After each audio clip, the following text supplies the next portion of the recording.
안녕하세요. 다산에듀 대표 전병실입니다. 여러분 2021년 1회 시험을 준비하는 저희 다산에듀 전기기능사 초코파이 특강 강의를 시작하겠습니다.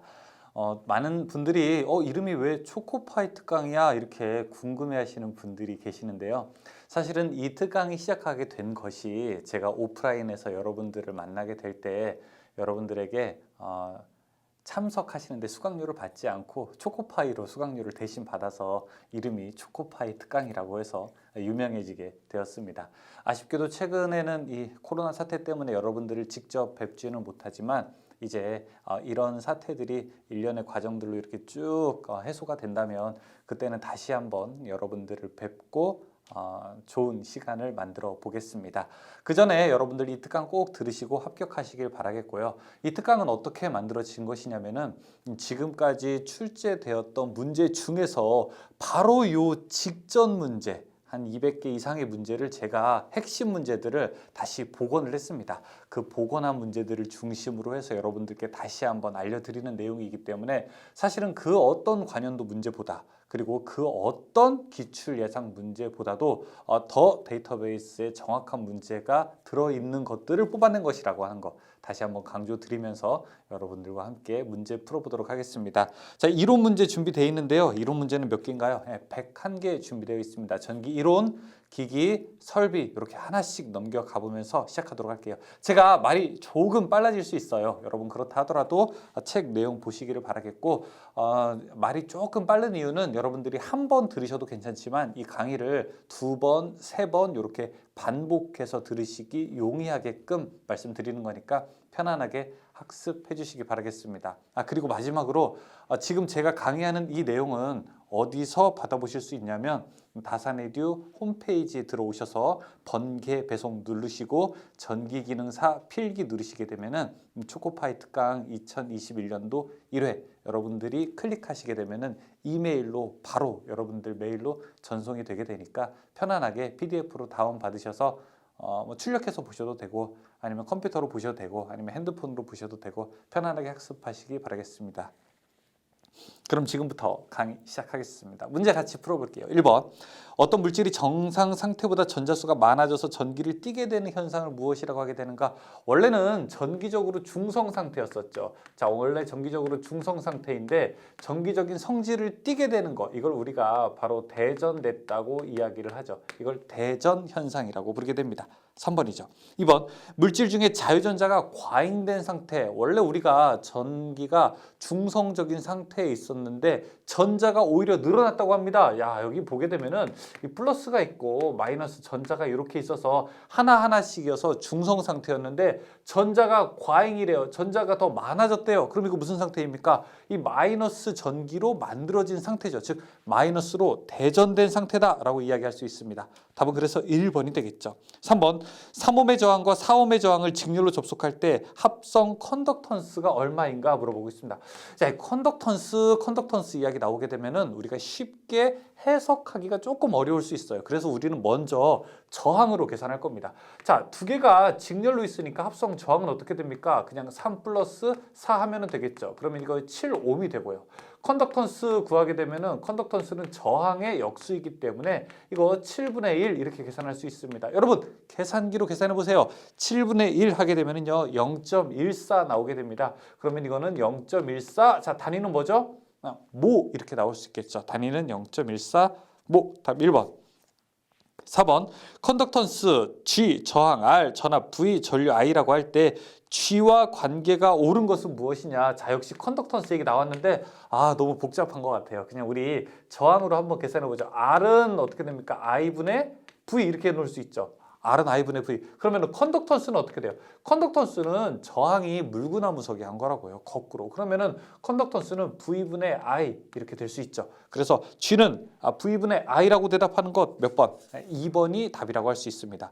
5번 5옴의 저항 4개, 10옴의 저항 3개, 100옴의 저항 1개가 있다. 이거 모두 직렬 접속할 때 어떻게 되냐? 5옴이 4개라고 했으니까 20옴, 10옴이 3개라고 했으니까 30옴, 그리고 100옴이 1개이기 때문에 20, 30, 100 다 더하게 되면은 얼마? 100 얼마? 100 55옴이 나오게 되죠. 답은 그래서 4번이 됩니다. 6번 원형 도선의 반지름 Rm, 길이가 Lm일 때 도선의 저항은 어떻게 계산할 수가 있는가 물어보고 있습니다. 자, 지금 원래 저항이라고 하는 것은 로 A분의 L 이렇게 되죠. 그런데 여기에서 A라고 하는 것은 전선의 면적인데 전선의 면적은 아시다시피 여러분 이렇게 원형으로 되어 있죠. 전선의 면적 어떻게 계산합니까? 식 뭐예요? 우리 PD님. 원의 면적 어떻게 계산해요? 원의 면적 어떻게 계산해? 파이 R 제곱, 파이 R의 제곱, 그쵸? 파이 R 제곱, 그러니까 반지름 곱하기 3.14잖아요. 자, 그러니까 이 식은 어떻게 되냐? 로 하고서 A 대신에 파이 R 제곱 분의 L 이렇게 계산할 수가 있습니다. 그러면 답은 4번이죠. 여러분 보세요. 여러분 잘 모르신다고 해서 걱정할 게 아닙니다. 저희 이 영상을 찍으시는 PD님 맨날 이거 보거든요. 못해요, 그래도. 여러분들은 공부하시기 때문에 그래도 좀 기억 안 나셔도 관계없습니다. 더 많이 보시는 분들도 잘 기억 안 나는. 원래 이게, 그러니까 이런 거예요. 원래 이제 답을 알면은 사실은 답을 보고서 여기 1, 2, 3, 4 보기를 보게 되면 쉽게 풀 수 있거든요. 그런데 실제로 여러분들이 이렇게 딱 문제를 딱 보자마자 답이 뭐냐라고 하면은 선뜻 기억 안 날 수도 있어요. 자, 그리고 시험장에 가면요. 더욱더 그래요. 시험장에 가면은 긴장된 분위기, 이 강박적인 환경, 그 다음에 컴퓨터 모니터에서 이걸 골라야 되기 때문에 쉽지가 않습니다. 그래서 우리가 연습을 많이 해야 되는 거고 여러분들이 아는 것들도 계속 한 번씩 이렇게 반복해서 풀어볼 수 있는 겁니다. 여러분 이거 한번 쭉 인쇄한 다음에 손으로 풀어보세요. 그 다음에 다시 한번 또 인쇄해서 새 걸로 인쇄한 다음에 또 한번 이렇게 손으로 풀어보시면은 아는 것도 틀릴 수 있고요. 잘 이해 안 되는 것도 또 더 이해 안 될 수도 있어요. 아셨죠? 그래서 계속 우리가 시험 보기 전까지는 가급적 겸손한 마음으로 반복을 많이 해보는 것이 어쩔 수 없이 그게 가장 좋은 방법이다라고 말씀을 드립니다. 7번 5옴짜리 저항 5개를 직렬 연결했을 때 합성 저항은 병렬 연결했을 때 몇 배가 되는가? 이거는 한번 하나씩 넣어서 계산을 한번 해보죠. 5옴이 5개 있다고 해요. 그러면은 직렬로 계산하게 되면 어떻게 될까요? 5옴이 5개 있으니까 25옴이 되고요. 병렬이 5개면요. 이거는 저항 나누기 개수 하면 되니까 1옴이 되겠죠. 그러면은 직렬은 병렬의 몇 배가 됩니까? 25배가 되겠네요. 1번이죠. 8번. 저항 R1R2를 병렬로 접속하면 합성 저항은 어떻게 되는가? 제가 무지하게 이거를 본 강의 때 많이 말씀드렸어요.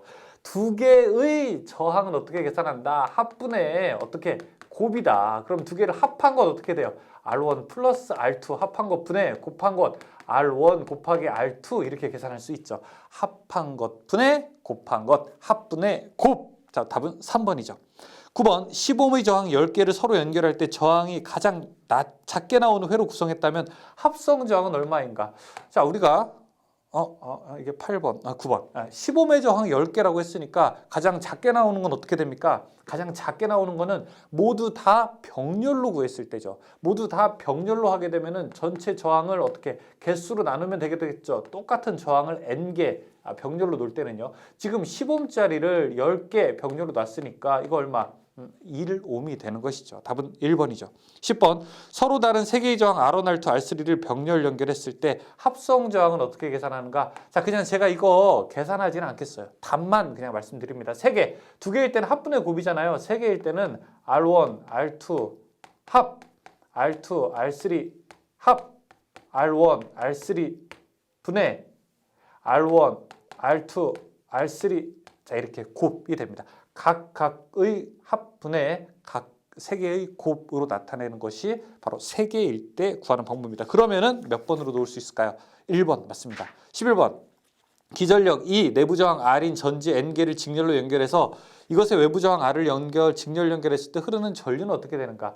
자, 일반적으로 우리가 저항을 그 전화번호를 여러 개 놓을 때를 이야기합니다. 제가 이거 그림으로 한번 그려볼게요. 여기에 전원이 있습니다. 이 전원을 우리가 2V라고 하게 되고요. 그 다음에 내부 저항을 작은 R, 그 다음에 외부 저항을 우리가 큰 R 이렇게 놓았습니다. 이때 흐르는 전류를 구하게 되는 거죠. 일반적으로 전류 I는 어떻게 됩니까? R분의 V 이렇게 놓을 수 있죠. 근데 여기서 V라고 하지 않고 이 기전력이니까 E라고 할게요. 그러면은 저항은 어떤 저항이 있습니까? 내부 저항과 외부 저항이 있는데 문제는 여기에 몇 개? N개가 있다는 거예요. 자, 그러면은 여기서는 내부 저항 N, 그 다음에 R 플러스 외부 저항 R 분의 전압은요 N 2 이렇게 놓을 수 있죠. 그러면 지금 여기와 관련 있는 거는 4번입니다. 이거는 여러분 이 숫자로 나오는 경우도 있어요. 숫자로 하나하나씩 넣어가지고 나오는 경우도 있고 이렇게 식을 맞추는 경우도 있고. 12번 기전력 1.5V 내부 저항 0.5옴 5개를 접속하고 2.5옴의 전구 접속하면 어떻게 되겠는가? 이 문제가 지금 여기 숫자로 나온 거예요. 그냥 제가 12번도 여기 위에다가 덧대서 해볼게요. 기전력이 지금 1.5V라고 했고요. 그 다음에 내부 저항이 0.5옴이라고 했고 외부 저항이 2.5옴이라고 했습니다. 자, 이때 이거를 5개 접속했대요. 5개 접속하게 되면은 지금 문제 12번. 전압은 얼마큼이 됩니까?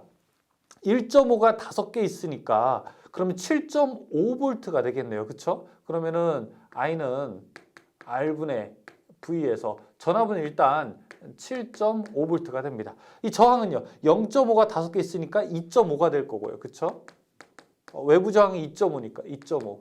그럼 이거 5분의 7.5가 되겠네요. 5분의 7.5 하게 되면은 1.5가 되겠네요. 1.5 암페어가 흐르게 됩니다. 답은 2번이죠. 13번 기전력 1.5V 내부 저항 0.25옴인 전지 20개를 직렬로 접속하여 단락시키게 되면 어떻게 되느냐? 단락시키게 됐다는 얘기는 자 전압 일단 몇 개? 1.5가 20개니까 1.5 20개면 얼마입니까? 30V 아닙니까? 30V. 그 다음에 내부 저항이 0.1짜리가 20개 있으니까 얼마? 2옴. 제거를 단락시켰대요. 그냥 단락 쇼트 짧게 연결했다는 거죠. 그럼 이때 흐르는 전류 I는 R분의 V. R분의 V 하게 되면 2분의 30 하면은 15A가 되겠네요. 답은 2번. 14번 계측 방법에 대한 설명 중에서 옳은 것은 무엇인가? 1. 어스테스터기로 절연 저항을 접속한다. 잘못됐어요. 어스테스터기로는 접지 저항 측정하는 겁니다. 2번 검전기로 전압을 측정한다. 아니에요. 검전기는 전압의 유무를 확인합니다. 전압이 있느냐 없느냐를 확인하는 겁니다. 크기를 재지는 않아요. 세 번째, 매거로 회로의 저항을 측정한다. 매거로는요, 회로 저항이 아니라 절연 저항을 측정하게 되는 겁니다. 마지막에 콜라우시 브릿지로 접지 저항을 측정한다. 네, 이게 맞는 말입니다. 15번, 키르호프 법칙을 맞게 설명한 것은 무엇인가? 키르호프의 법칙에서 1법칙과 2법칙을 우리가 구분할 줄 알아야 되는 것이죠. 1법칙은 무엇에 대한 법칙일까요? 네, 맞습니다. 1법칙은 전류에 대한 법칙이고요. 자, 이 법칙은요, 무엇에 대한 법칙이죠? 전압에 대한 법칙이죠. 전류, 전압. 자, 우리 크게 한번 해보죠. 전류, 전압. 1법칙은 전류, 2법칙은 전압. 이렇게 이야기할 수 있습니다. 16번. 그러면 답이 뭐냐? 답은 2번이죠, 그러면은. 16번. 그림에서 A, B 간의 합성 저항은 어떻게 되는가 물어보고 있습니다. 자, 이런 그림 나오게 되면은 이제 조금 좀 헷갈려요. 맞아요. 사실 조금 헷갈립니다. 헷갈림에도 불구하고 A, B 간을 잘 한번 보게 되면은 이걸 쫙 펼쳐서 우리가 고무줄 늘리듯이 쫙 늘리게 되면은 이런 모양으로 볼 수 있어요. 여기에 R자리가 하나 있고, 자, 그 다음에 이 오른쪽에 R 두 개가 있으니까 여기가 2R. 자, 그 다음에 왼쪽에도 R 두 개가 있으니까 또 2R 이렇게 놓을 수 있습니다. 그러니까 내내 지금 제가 그린 그림과 여기 있는 그린 그림이 서로 같은 그림이라고 하는 것을 여러분 딱 이제 아실 수 있어요. 잘 모르시겠다고요? 한번 잘 보세요. 이렇게 똑같은 내용이에요. 이게 앞에서 시작해서 세 개로 분기되고 다시 세 개가 모여서 앞으로 가게 되는 거. 그럼 이때 합성 저항 어떻게 구하게 됩니까? 세 개이니까요. 세 개니까 2R분의 1 플러스 R분의 1 플러스 다시 2R분의 1 분의 1 이렇게 하게 되죠. 그러면 우리가 이제 어렸을 때 중학교 때 서로 다른 분모를 가진 분수를 계산할 때는 통분을 해라 이런 얘기를 했습니다. 통분이 뭐냐? 이 분모를 서로 같게 만들어주는 거죠. 여기를 2R로 바꾸려면은 이 분모 분자에 2 곱해주면 되니까 이렇게 놓을 수 있고요. 그럼 이거 2R분의 어떻게 됩니까? 1 더하기 2 더하기 1이 되니까 4분의 1이 되죠. 그럼 요거 약분돼서 2가 되죠. 그쵸? 그러면은 R분의 2분의 1은 뭐냐? 이 번분수 형태가 되죠. 그래서 여기 1이 들어가 있는 거랑 똑같으니까 안에 것 곱해서 분모로 가고 밖에 것 곱해서 분자로 가게 되면은 이거는 2분의 R 이렇게 놓을 수 있습니다. 2분의 R. 나 무슨 말인지 모르겠다. 담배나 한 대 피고 와야 되겠다. 하시면 괜찮아요. 피지 말고 그냥 다음 문제로 넘어가세요. 하나 몰라도 상관없습니다. 한 문제 틀려도 여러분 전기기능사 36개만 맞추면 되는 거예요. 그러니까 이렇게 혹시 문제가 잘 안 풀릴 때 이것 때문에 다시 수학책 꺼내고 통분 계산하고 이러시면 안 돼요. 그러면은 여러분들이 공부하시는데 오히려 더 힘들게 됩니다. 그러니까 제가 요새 뇌과학과 관련된 책들을 좀 읽고 있는데 뇌과학에서 보게 되면 우리가 대사 비용이라고 하는 게 있더라고요. 대사 비용은 뭐냐면은 어느 하나의 일을 하다가 다른 일을 하려고 변경했다가 다시 올 때 소비되는 에너지가 적지 않다는 겁니다. 우리가 두뇌가 가지고 있는, 우리 두뇌가 다 할 수 있는 능력이 똑같다는 거죠. 그러니까 내가 만약에 오늘 전기기능사 여기 초코파이 특강을 들어야 되겠다라고 하면은 처음부터 끝까지 그냥 이걸 들어야지, 중간에 혹시 이거 모르는 문제 나왔어라고 해서 인터넷 갑자기 켜가지고 인터넷 갑자기 켠 다음에 내가 이거 검색해야지 하고서 뭐 통분하고 검색하고, 모르니까 유튜브에서 통분하는 거 계산해야지 계산하고 있어. 나중에 뭐 하고 있어요? 뭐 하고 있어요? 무한도전 보고 있다고, 옛날 거 막 이렇게 유튜브에서 딴 거 보고 있다고요. 그러니까 우리 뇌는 그렇게 똑같아요. 다 능력이 이렇게 뛰어나지 않기 때문에 여러분들이 최대한 대사 전환 비용을 줄여야 됩니다. 줄이기 위해서는 조금 어려운 게 나오더라도요, 그냥 밀고 나가십시오. 아셨죠? 계속 갑니다. 같이 밀고. 좋아요. 17번. 그림의 휘트스톤 브릿지의 평형 조건은 무엇인가? 자, 이거 휘트스톤 브릿지는 너무 쉬운 문제, 그냥 주는 문제입니다. 대각선의 곱이 서로 같아야 되는 거죠. 그림에서 보게 된 PR과 그 다음에 XQ가 같아야 됩니다. PR의 값과 XQ가 같아야 되는데, 그럼 X는 어떻게 됩니까? 나머지 Q로 나누면 되죠. Q분의 PR 이렇게 놓을 수 있죠. 답은 2번이죠. 18번.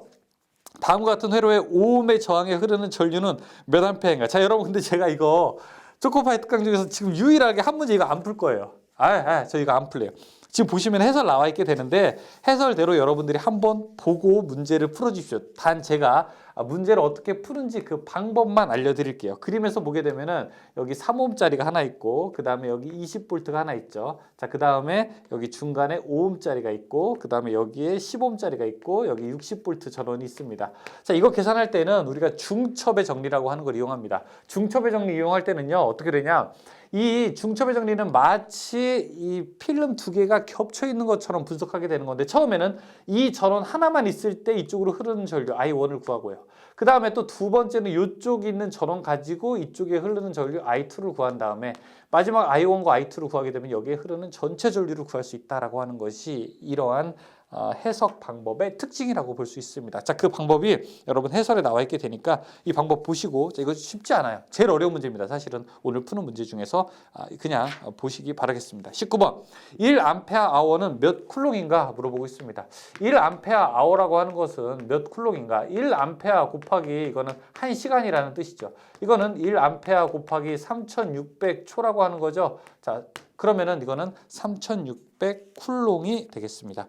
20번. 기전력 12V 내부 저항 5ohm인 전원이 있다. 여기에 부하 저항 R을 연결해 얻을 수 있는 최대 전력은 어떻게 되는가? 최대 전력을 전달하기 위해서는 우리가 내부 저항과 외부 저항의 곱이 서로 같아야 된다는 걸 알 수 있습니다. 그래서 지금 12V 5ohm짜리라고 하니까 그림을 그려보게 되면은 여기가 12V, 그 다음에 내부 저항이 5ohm이고요. 자, 외부의 최대 전력을 전달하기 위해서는 외부에 있는 저항도 얼마? 5ohm이어야 되는 거예요. 자, 그럼 이때 P 전력은 어떻게 되는가? 상관없어요. I제곱 R로도 풀어되고 R분의 V제곱으로 풀어되고 어떤 것도 상관없습니다. 저는 R분의 V제곱으로 풀어볼까요? R값 얼마예요? 5짜리잖아요.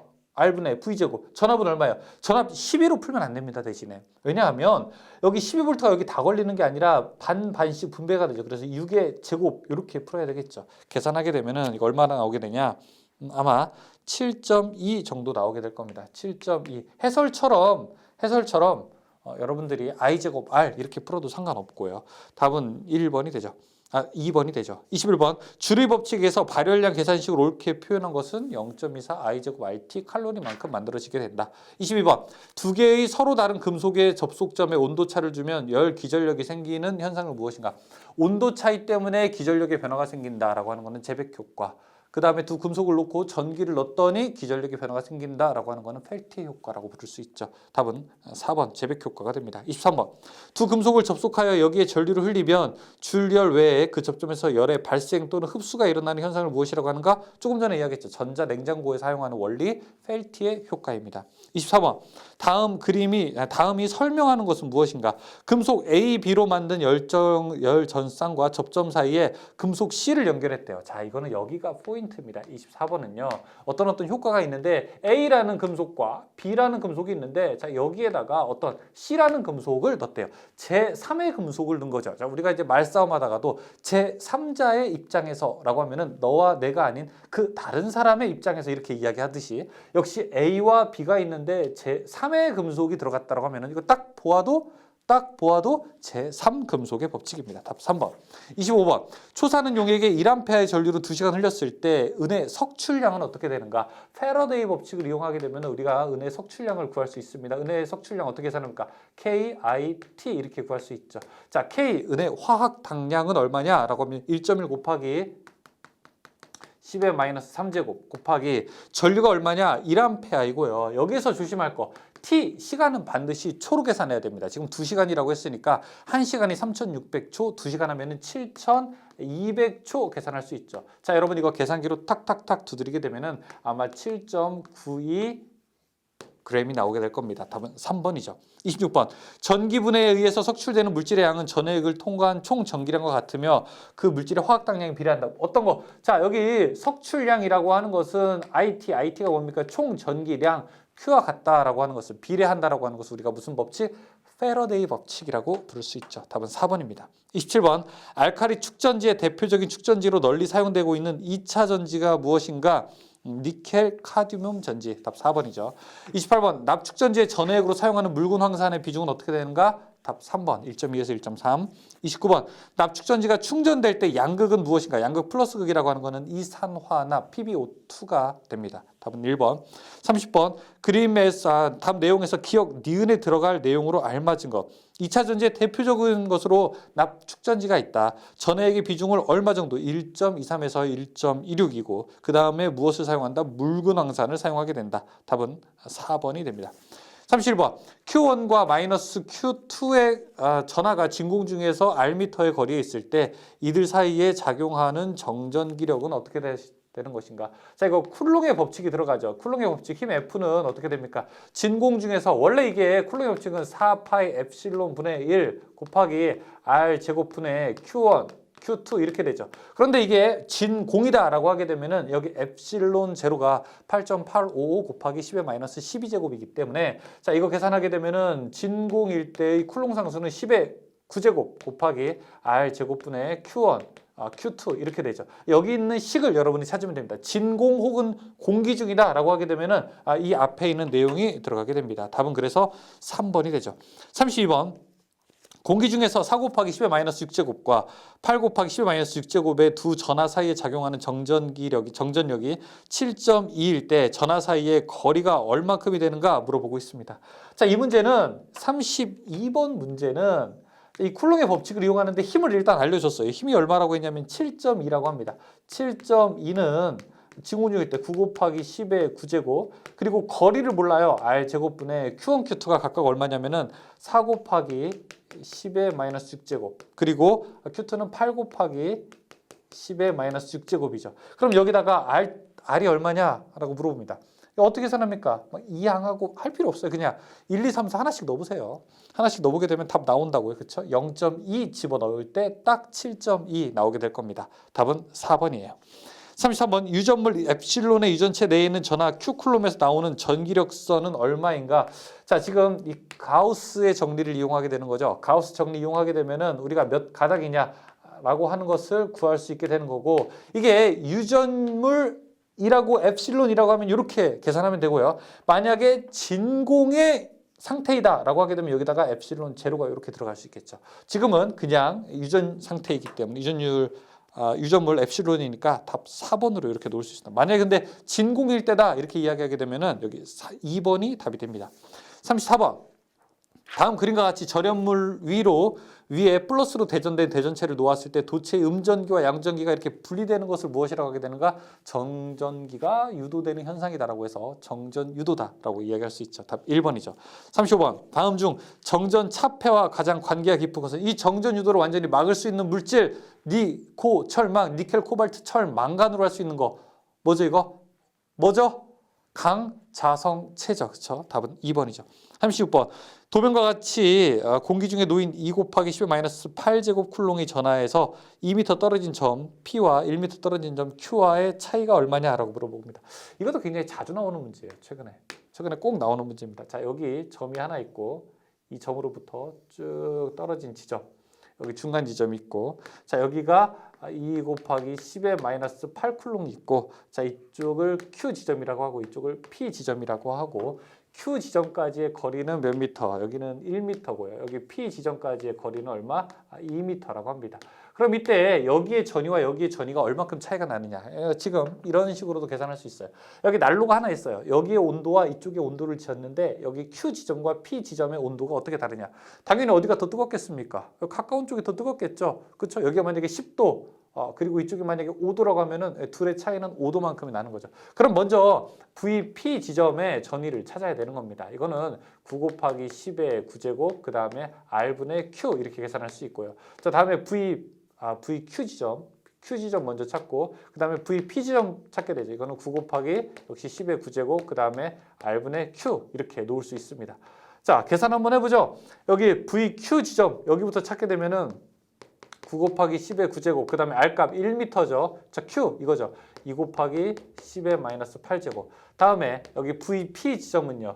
9 곱하기 10의 9제곱 R값은 2m죠. 2분의 2 곱하기 10의 -8제곱. 계산하게 되면은 VQ와 VP 값이 얼마냐? 여기는 180V 나오게 될 거고요. 여기는 90V 나오게 됩니다. 둘 차이가 얼마입니까? 그러면은 90V죠. 답은 그래서 몇 번? 2번이 되죠. 37번. 도면과 같이 공기 중에 놓인 2 곱하기 10-8 쿨롬의 전하에서 4m, 2m 떨어진 곳은 얼마큼인가? 이거는 여러분들이 한번 해보세요. 자, 여기가 이제는 2m가 아니라 여기가 4m고요. 그 다음에 여기가 1m가 아니라 2m라고 합니다. 여러분 한번 해보세요. 2m일 때는 이미 나왔어요. 그쵸? 아까. 그 다음에 4m일 때라고 했으니까 둘의 계산하게 되면은 이거 답 1번 45로 나오게 될 겁니다. 38번. 다음 중 전위의 단위가 아닌 것은 2, 3, 4 다 전위가 단위입니다. 근데 1번 볼트 퍼 미터는요. 전개의 세기의 단위입니다. 전개의 세기의 단위. 답은 1번이 해당되지 않습니다. 39번. 다음 중 전기력선의 성질로 틀린 것은 무엇인가? 전기력선은 어떻게 됩니까? 플러스에서 마이너스로 가고 서로 겹치지 않고 전기력선의 밀도는 곧 전기장의 세기와도 같게 되고 뭐 서로 교차하지 않고 여러 가지가 있죠. 도체 내부에서는 전기력선이 없고, 자, 그 이야기가 다 1번, 2번, 3번 나타내는데 4번 전기력선은 서로 교차한다? 교차한다? 지나가죠? 이렇게 가는 겁니다. 찡! 이렇게 교차하지 않아요. 서로 크로스되지 않습니다. 답은 4번이 잘못된 얘기죠. 40번. 세 개의 콘덴서 C1, C2, C3가 병렬로 접속되어 있을 때 합성 정전 용량은 어떻게 되는가? 세 개의 콘덴서가 병렬로 있을 때는 얼씨구나 하고 좋습니다. 그냥 세 개를 다 더해주게 되면 되죠. 그래서 세 개를 다 더한 값 답은 1번으로 놓을 수 있습니다. 41번. C1, C2가 병렬로 됐을 때 합성으로 되어 있는 거 어떻게 되냐? 얼씨구나. 그냥 두 개를 더하면 되죠. 그렇죠? C1 플러스 C2 답은 1번이 됩니다. 42번 5마이크로페라 콘덴서를 1000V로 충전하면 축적되는 에너지는 몇 줄인가 물어보고 있어요. 42번 자, 콘덴서에 축적되는 에너지 계산하는 거는 W는 어떻게 됩니까? 2분의 1의 CV의 제곱이죠. 이게 만약에 우리가 리액터에 축적되는 에너지 계산한다라고 하면은 2분의 1의 LI의 제곱이 되는 거고요. 자, 그러면은 이거 2분의 1 그다음에 곱하기 C 값 5 마이크로페라니까 5 곱하기 10의 -6 곱하기 자, 전압이 1000V라고 했으니까 1000의 제곱 이렇게 놓을 수 있습니다. 근데 지금 1000의 제곱하게 되면은 공이 6개니까 이렇게 없어지게 되니까 2분의 5 이거는 2.5가 되겠네요. 답은 1번이 됩니다. 학생일 때는 이 공식이 그렇게 안 외워지는 거예요. 뭐 공식 우리 전기과 졸업할 때까지 공식 몇 개 외워야 될까요? 한 3000개는 외워야 되지 않을까요? 근데 이 공식이 그렇게 안 외워지는 거예요. 그래서 제가 욕을 막 했죠. 욕을 하니까 이게 딱 외워지는 거예요. 이런 CV 제곱, 이런 CV 제곱. 코일에 축적되는 에너지는 어떻게 되죠? 2분의 1의 LI의 제곱이거든요. 이런 LI 제곱, 이런 CV 제곱, 이런 LI 제곱. 제가 알려준 거 아닙니다. 여러분들이 머릿속에 상상한 거예요. 그렇죠? 그렇게 외우는 것도 하나의 공식을 암기하는 방법이 됩니다. 43번. 페럿의 콘덴서에 W 줄의 에너지를 축적하기 위하여 필요한 충전 전압은 어떻게 되는가 물어보고 있습니다. 자, 이게 이 문제 이야기하는 겁니다. W는 2분의 1의 CV 제곱인데 문제는 여기서 V 값이 얼마냐라고 해서 이 항을 좀 할 필요가 있어요. 자, 그럼 여러분 이거 V의 제곱은 어떻게 됩니까? V의 제곱은 2분의 C가 반대로 가게 되면은요. 그러면 C분의 2W가 되겠죠. 자, 그럼 이거 V는 어떻게 됩니까? 루트 씌우게 되면 루트 C분의 2W 이렇게 놓을 수 있죠. 답은 그래서 4번이 되죠. 44번. 다음 설명 중에서 콘덴서의 합성 정전 용량에 대하여 옳게 설명한 것은 1번 직렬과 병렬의 합성 정전 용량은 무관하다. 천만에요. 병렬로 놓게 되면 그냥 더하면 되는데 직렬일 때는 오히려 더 감소하게 되죠. 다음에 2번 합성 용량이 병렬로 하면 합성 용량이 작아진다. 천만에요. 병렬로 하게 되면 더 늘어나게 되죠. 3번 직렬로 연결할수록 합성 정전 용량이 작아진다. 오케이. 3번이 맞는 말입니다. 근데 여러분 이런 문제 나올 때는요. 서로 이 대립하는 의견을 찾으면 좋습니다. 그러니까 1, 2, 3, 4 보기 중에서 서로 딴 얘기하는 거 딱 두 개 있어요. 3번은 뭐냐고 하면은 직렬로 연결할수록 정전 용량이 작아진다고 하고 4번은 직렬로 연결할수록 정전 용량이 커진다고 합니다. 그러니까 딱 둘 중에 한 명이 거짓말할 확률, 한 명이 참일 확률이 높죠. 그래서 이런 것부터 먼저 보게 되면은 우리가 쉽게 헷갈리는 요인을 빨리 캐치할 수 있습니다. 답은 3번이 됩니다. 45번. 어떤 도체에 10V의 전위를 주었을 때 1쿨롬의 전하가 축적되었다면 이 도체의 정전 용량은 어떻게 되는가 물어보고 있습니다. 자, 우리가 공부를 하다 보면 뭔 말인지는 알겠어요. 이렇게 해설을 보면 뭔 말인지는 알겠는데 문제를 딱 읽을 때 도대체 어떤 공식을 넣어야 될지 잘 모를 때가 있습니다. 모를 때는요. 이렇게 한번 해보죠. 여기 문제에서 10V 주어졌고요. 그 다음에 1쿨롬이 주어졌고요. 마지막에 정전 용량은 얼마냐라고 이렇게 물어보고 있습니다. 그러면 여기 숫자를 주어진 이유는 무엇이냐면 숫자가 주어져야지 문제를 풀 수 있기 때문에 숫자를 주어진 거죠.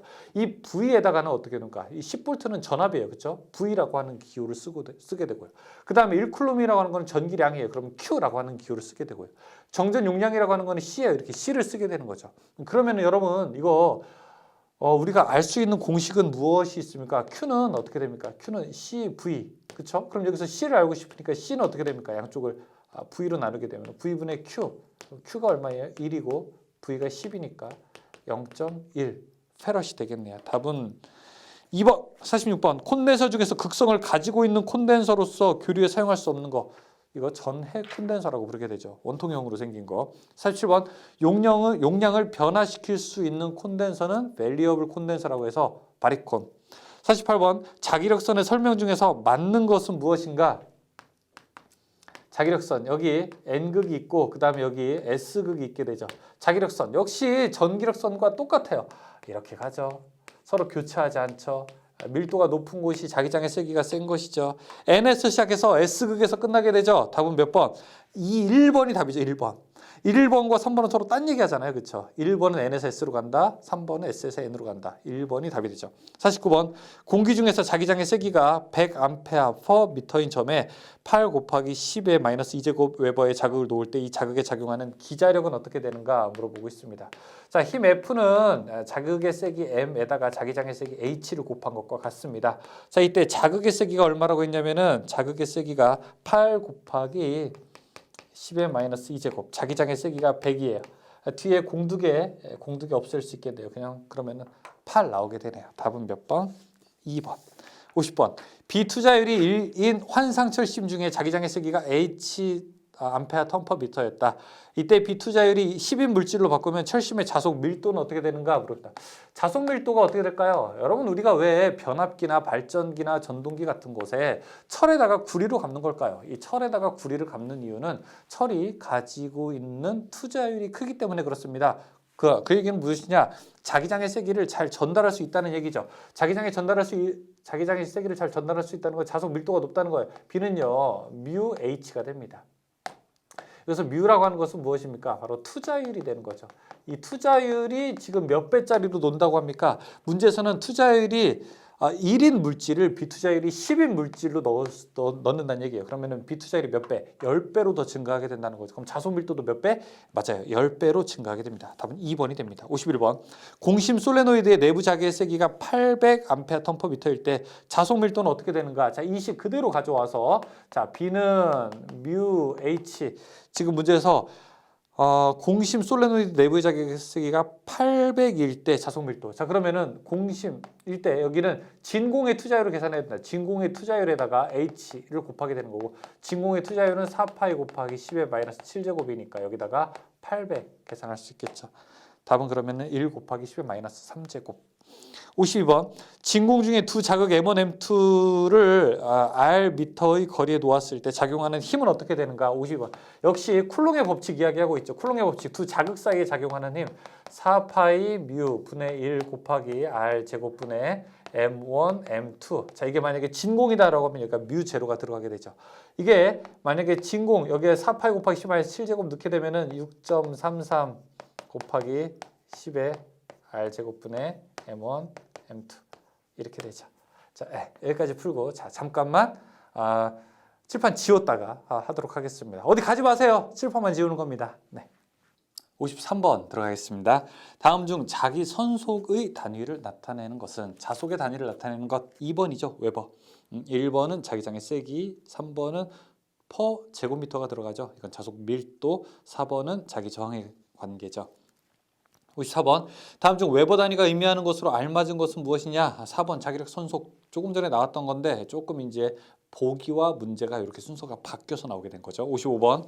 다음 물질 중에서 반자성체는 반자성체 1번의 구리가 반자성체입니다. 반자성체 밑에 있는 힌트 한번 이렇게 살짝 읽어보시기 바라겠습니다. 56번. 전기 회로, 자기 회로의 요소를 대응 관계로 옳게 나타내지 않은 것은 무엇인가? 회로에서 전기에서는 뭐가 흐른다고 할 수 있습니까? 전기에서는 전류가 흐른다고 할 수 있고, 전기 회로에서 자기 회로에서는요 자속이 흐른다고 할 수 있어요. 그래서 전류와 자속이 서로 대응 관계가 되는 겁니다. 1번이 맞습니다. 1번이 잘못된 겁니다. 57번. 투자율의 단위는 무엇인가? 우리가 이제 투자율의 단위, 여러분 유전율의 단위가 어떻게 되죠? 유전율의 단위 페럿 퍼 미터가 되고요. 그렇죠? 다음에 투자율의 단위는요 헨리 퍼 미터가 되고, 자기 저항은요 암페어 턴 퍼 웨버가 되고요. 그렇죠? 전기의 세기는 볼트 퍼 미터가 되고요. 그렇죠? 뭐 이런 게 있죠. 지금 문제는 투자율의 단위니까 4번이 됩니다. 58번. 전류에 의해 만들어지는 자기장의 자기력선 방향을 간단하게 알아보는 법칙은 무엇인가요? 자, 이렇게 전류가 흐르는데 이 전류가 만들어지는 자기장의 방향이 어떻게 되는가? 우리가 이 오른손으로 쉽게 알 수 있어요. 전류의 방향을 엄지라고 하게 되면 나머지 네 손가락이 감는 방향으로 향하게 되었을 때 그때 자기장의 방향을 알 수 있고, 이걸 앙페르의 오른나사 법칙, 뭐 오른손 법칙 이렇게도 이야기하죠. 답은 3번입니다. 59번. 다음 그림에서 P점의 자기장의 세기를 구하는 비오사바르의 법칙을 이야기한 것은 무엇인가? 이거 제가 이제 본 강의할 때도 항상 이렇게 있어요. 싸 제곱. 아싸 제곱. 뭔 소리야 이게? 아싸 제곱. 아싸 제곱이 뭐냐면은 여기에 i가 들어가고 그다음에 여기 사인이 들어가고 여기에 제곱이 들어가는 거. 자, 이걸 찾아라 이렇게 설명을 드렸죠. 아싸 제곱. 그러니까 i 델타 l 사인 세타 그다음 밑에 4파이 아래 제곱이 들어가죠. 그래서 아싸 제곱 들어가는 거 1번으로 대답할 수 있습니다. 아싸 제곱 한번 같이 해 보죠. 아싸 제곱. 자, 시작. 아싸 제곱. 왜 안 하세요? 아싸 제곱. 하나, 둘, 셋. 아싸 제곱. 네, 좋습니다. 이렇게 말로 해보는 것과 눈으로만 보는 것은 확실하게 여러분들의 전두엽에 기억되는 게 다를 겁니다. 책을 너무 많이 읽어가지고 뇌 관련된 거. 60번. 공심 솔레노이드의 내부 자기의 세기가 500A 턴 퍼 미터일 때 자속 밀도가 얼마가 되는가 물어보고 있습니다.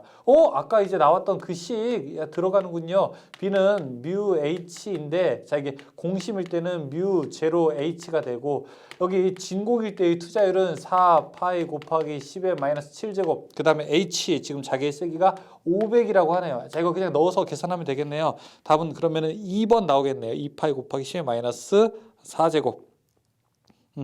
좋습니다. 왜냐하면 여기 500이랑 54 하게 되면은 2 나오게 되지. 2 하게 되면은 2파이 이렇게 되네요. 답은 2번. 61번. 비오사바르의 법칙은 어느 관계를 나타내고 있는가 물어보고 있습니다. 비오사바르의 법칙은 전류가 만드는 자기장의 세기예요. 이게 비오사바르의 법칙이죠. 전류가 만드는 자기장의 세기라고 해서 답은 3번이 됩니다. 62번.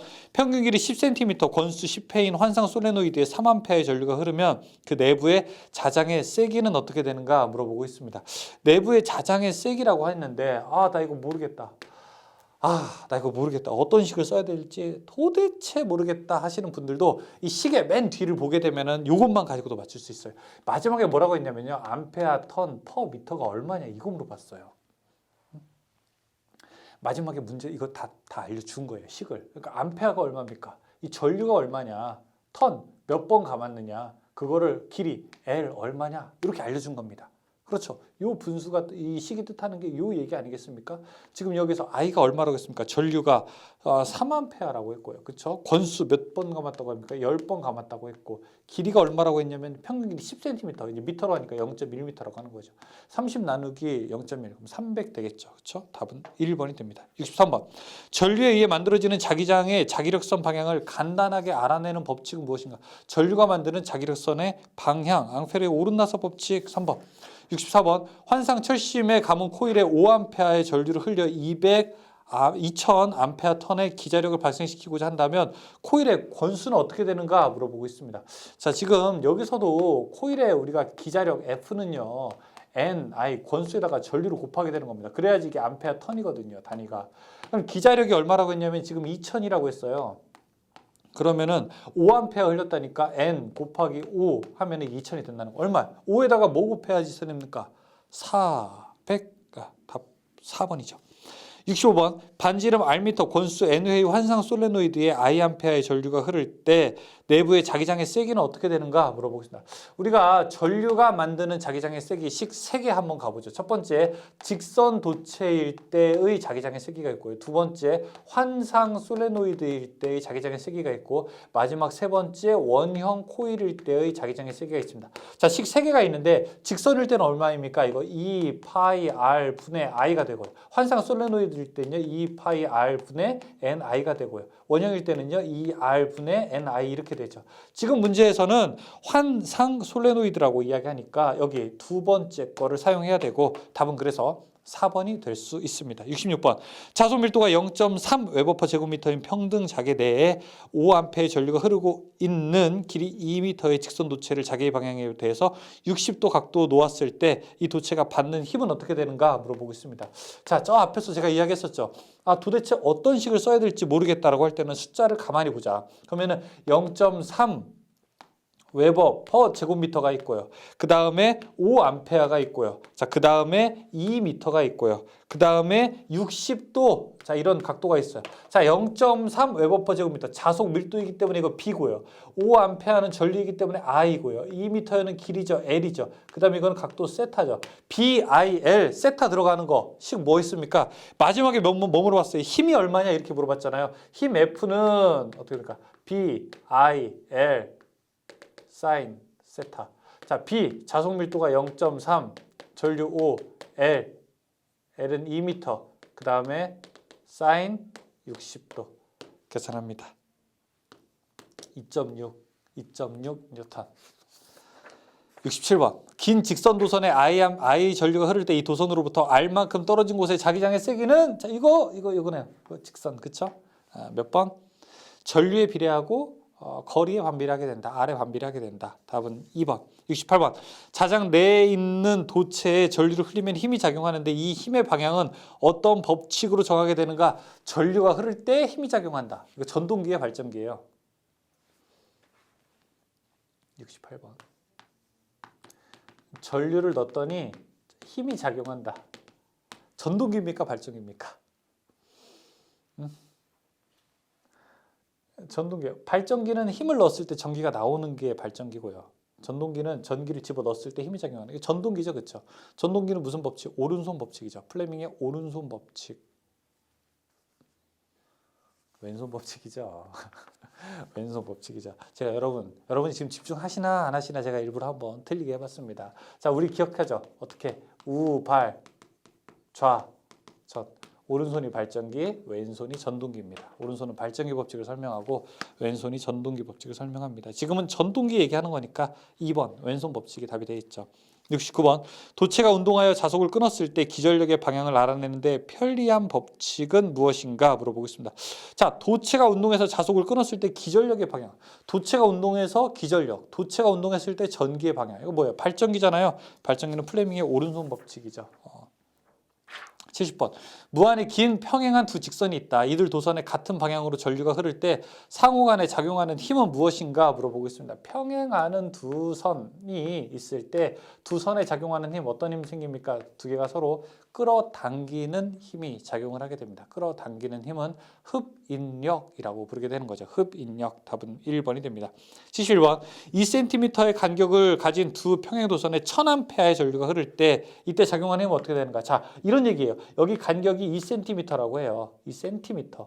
자, 이때 1000A가 흐른대요. 자, 그때 힘 얼마큼 되는가? 힘은 R분의 2 I1 I2 곱하기 10의 마이너스 7 제곱. 그 다음에 이제 이게 단위는 뉴턴이 되는 겁니다. 지금 이제 거리가 2라고 했으니까 2cm죠. 그럼 0.0이죠. 0.02 분의 2 곱하기 I1 I2 1000이니까 그럼 1000의 제곱 곱하기 10의 마이너스 7제곱 이렇게 놓을 수 있겠네요. 답은 그러면은 10이 됩니다. 답 2번. 72번 자장 중에서 도선에 발생하는 유기기전력의 방향은 어떤 법칙에 의해서 설명되는가? 자기장에 발생하는 도체 유기기전력은 자속의 증가 혹은 감소를 방해하는 방향으로 만들어지게 됩니다. 방해하는 방향은 렌츠의 법칙이 되죠. 답은 3번입니다. 73번 자체 인덕턴스가 160, 250 미리헬리 두 코일이 있다. 이 두 코일 사이에 상호 인덕턴스가 150이고 가동 접속을 하면 합성 인덕턴스는 어떻게 되는가 물어보고 있습니다. 인덕턴스 L은 L1 플러스 L2 플러스 마이너스 EM 이렇게 되죠. 여기서 L1이라고 하는 것은 160이고요. L2는 250이고요. 자, 그 다음에 가동이라고 했으니까 더하게 되는 거니까 플러스가 되고, 자, 그때 상호 인덕턴스가 150이니까 여기에 2 곱하기 150 이렇게 놓을 수 있습니다. 계산하게 되면은 710이 됩니다. 답은 4번이죠. 74번 패러데이의 전자유도 법칙에서 유도기전력의 크기는 코일을 지나는 땡땡의 매초 변화량과 코일의 땡땡에 비례하게 된다라고 되어 있습니다. 코일의 땡땡에 들어갈 알맞은 말은 자, 유기전력이라고 하는 것은 이 시간의 변화분의 자속의 변화에 비례하게 돼 있죠. 그래서 자속 그리고 권수, 자속과 권수에 비례하게 됩니다. 답은 2번이 됩니다. 75번 권수 300회의 코일에 6A의 전류 흘러서 0.05 웨버의 자속이 코일을 지난다고 하면 코일의 자체 인덕턴스 얼마인가? 자, 문제에서 주어진 거 여러분 시기 생각나지 않을 때 이렇게 한다고 했죠. 일단 300회라고 하는 숫자가 하나 주어졌고요. 두 번째는 6A라는 숫자가 하나 주어졌고요. 그 다음에 0.05 웨버라고 하는 자속이 들어갔고요. 그 다음에 권수, 인덕턴스 L은 얼마냐 이렇게 물어보고 있습니다. 자, 그럼 여기서 우리가 300회라고 하니까 권수라고 하는 거 알 수 있고 6A 하니까 전류, 0.05 웨버니까 자속 파이, 그 다음 마지막에 L 물어보게 되는 겁니다. 자, 이 네 가지 가지고 풀 수 있는 식 뭐 있습니까? L, I는 N 파이죠. 그럼 L은 I분의 N 파이죠. I가 6, N이 300, 자속이 0.05. 얼마? 2.5. 답 3번이네요. 76번. 두 코일이 직렬로 접속되어 있을 때 두 코일에 서로 영향을 주지 않는다면 합성 인덕턴스. 자, 두 코일이 직렬로 되어 있을 때 이렇게 계산하는데 영향을 주지 않는다면 상호 인덕턴스가 없다는 얘기죠. 그러면은 그냥 L1 플러스 L2로 나타낼 수 있습니다. 답은 1번이죠. 77번 L1, L2 두 코일이 접속되어 있을 때 누설 자속이 없는 이상적인 코일 간의 상호 인덕턴스는 어떻게 되는가? 이상적이래요. 이상적이라고 하는 거는 결합이 완전 결합일 때, 이 결합 계수라고 하는 것은 루트 L1, L2 분의 상호 인덕턴스 M인데 완전 결합일 때는 이게 1일 때예요. 1이라는 얘기는 분모와 분자가 같다는 얘기죠. 즉 M이라고 하는 것이 루트 L1, L2와 같다는 거. 다른 식으로 얘기하면 M의 제곱이 루트 벗기게 되면 제곱 했을 때 L1, L2와 같다는 거죠. 이렇게 보게 되면 답은 3번이 됩니다. 78번. 자체 인덕턴스 L1L2인 두 코일을 직렬로 접속하였을 때 합성 인덕턴스를 나타내는 것은 무엇인가? 여기 있잖아요. 플러스 마이너스 EM. 근데 만약에 가동 접속이다라고 하게 되면 플러스 EM이 되고요. 차동 접속이다라고 하게 되면 마이너스 EM이 되는 겁니다. 지금은 그냥 그런 얘기 없으니까 플러스 마이너스 EM씩 그 자체를 보여줄 수 있습니다. 79번. 어떤 정연파 전압의 평균값이 150이면 최대값은 얼마큼이 되는가? 자, 이거 우리가 삼각형 한번 그려보죠. 여기에 최대값이 있고요. 자, 그 다음에 여기에 실효값이 있고요. 자, 그 다음에 여기에 평균값이 있습니다. 최대에서 우리가 실효로 가려면은 곱하기 0.707 해주는 거고요. 최대에서 평균으로 가게 되면 곱하기 0.637 해주게 되면 되죠. 평균에서 실효 가려면 곱하기 1.12를 해주면 되는 거죠. 자, 그러면 이제 문제.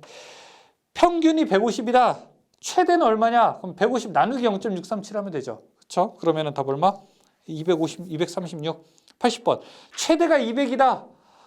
평균은 얼마냐? 그럼 곱하기 0.637 하면 되지. 200 곱하기 0.637 하면은 127.3. 답 3번. 81번. 어떤 교류전압이 200V 60Hz일 때 이거를 순식값으로 표시하게 되면 어떻게 되는가? 순식값으로 표시하게 되면은 여기 최대값, 그 다음에 사인 오메가 t 이렇게 나올 수 있죠. 지금 최대가 얼마냐면은 200 최대가 얼마라고 했냐면 지금 실효값이 200이니까 200에다가 루트 3을 한 것 계산하게 되면 283 정도 되게 됩니다. 그러면 283V 그 다음에 사인 그리고 지금 60Hz라고 하게 되죠. 여기 오메가가 2파이F인데 2파이에다가 F 60 곱해주게 돼요. 그러면 2 곱하기 3.14 곱하기 60 하게 되면은 이거 377 나오게 됩니다. 377T 이렇게 대답할 수 있죠. 답은 그래서 4번으로 놓을 수 있습니다. 80번, 82번.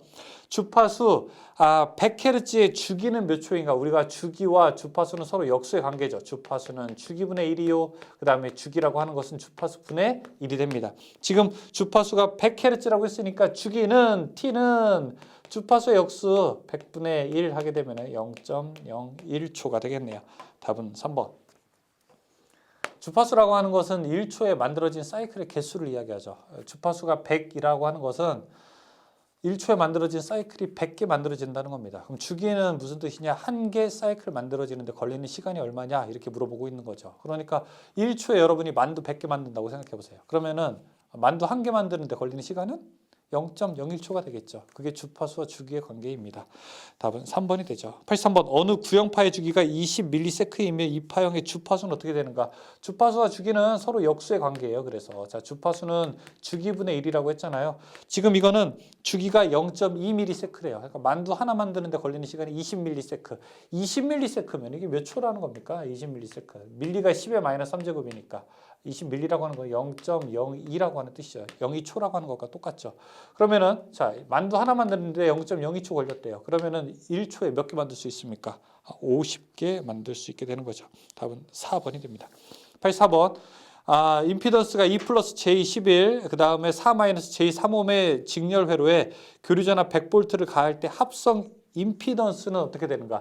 자, 임피던스가 지금 여기서는 직렬이기 때문에 두 개를 더하면 됩니다. 임피던스 1 플러스 임피던스 2가 합성 임피던스가 되는데 첫 번째는 2 플러스 J11이 되고 플러스 두 번째는 4 마이너스 J3이 됩니다. 실수는 실수끼리, 허수는 허수끼리. 여기 실수하게 되면은 얼마큼이 되냐면 6. 그 다음에 허수하게 되면은 플러스 J8이 되겠네요. 이거 우리가 절대값으로 나타내면은 10으로 나타낼 수 있죠. 답은 3번이죠. 85번. I는 10사인 어쩌고 저쩌고서 흐른다. 이걸 복소수로 표시하게 되면 어떻게 되는가? 복소수로 표시하는 방법은 자, 실효값 넣고요. 그 다음에 코사인 세타 플러스 J 사인 세타 이렇게 집어넣게 되면은 우리가 복소수로 나타낼 수 있습니다. 지금 10 사인 들어갔으니까 최대값이 10인 거예요. 순식값의 형태에서는. 이걸 실효값으로 나타내게 되면 10을 루트 2로 나눠야 되겠죠. 그러면 10을 루트 2로 나눈 것. 실효값이고. 코사인 세타 지금 마이너스 6분의 파이라고 했으니까 코사인 마이너스 6분의 파이 플러스 J하고 사인 마이너스 6분의 파이 계산합니다.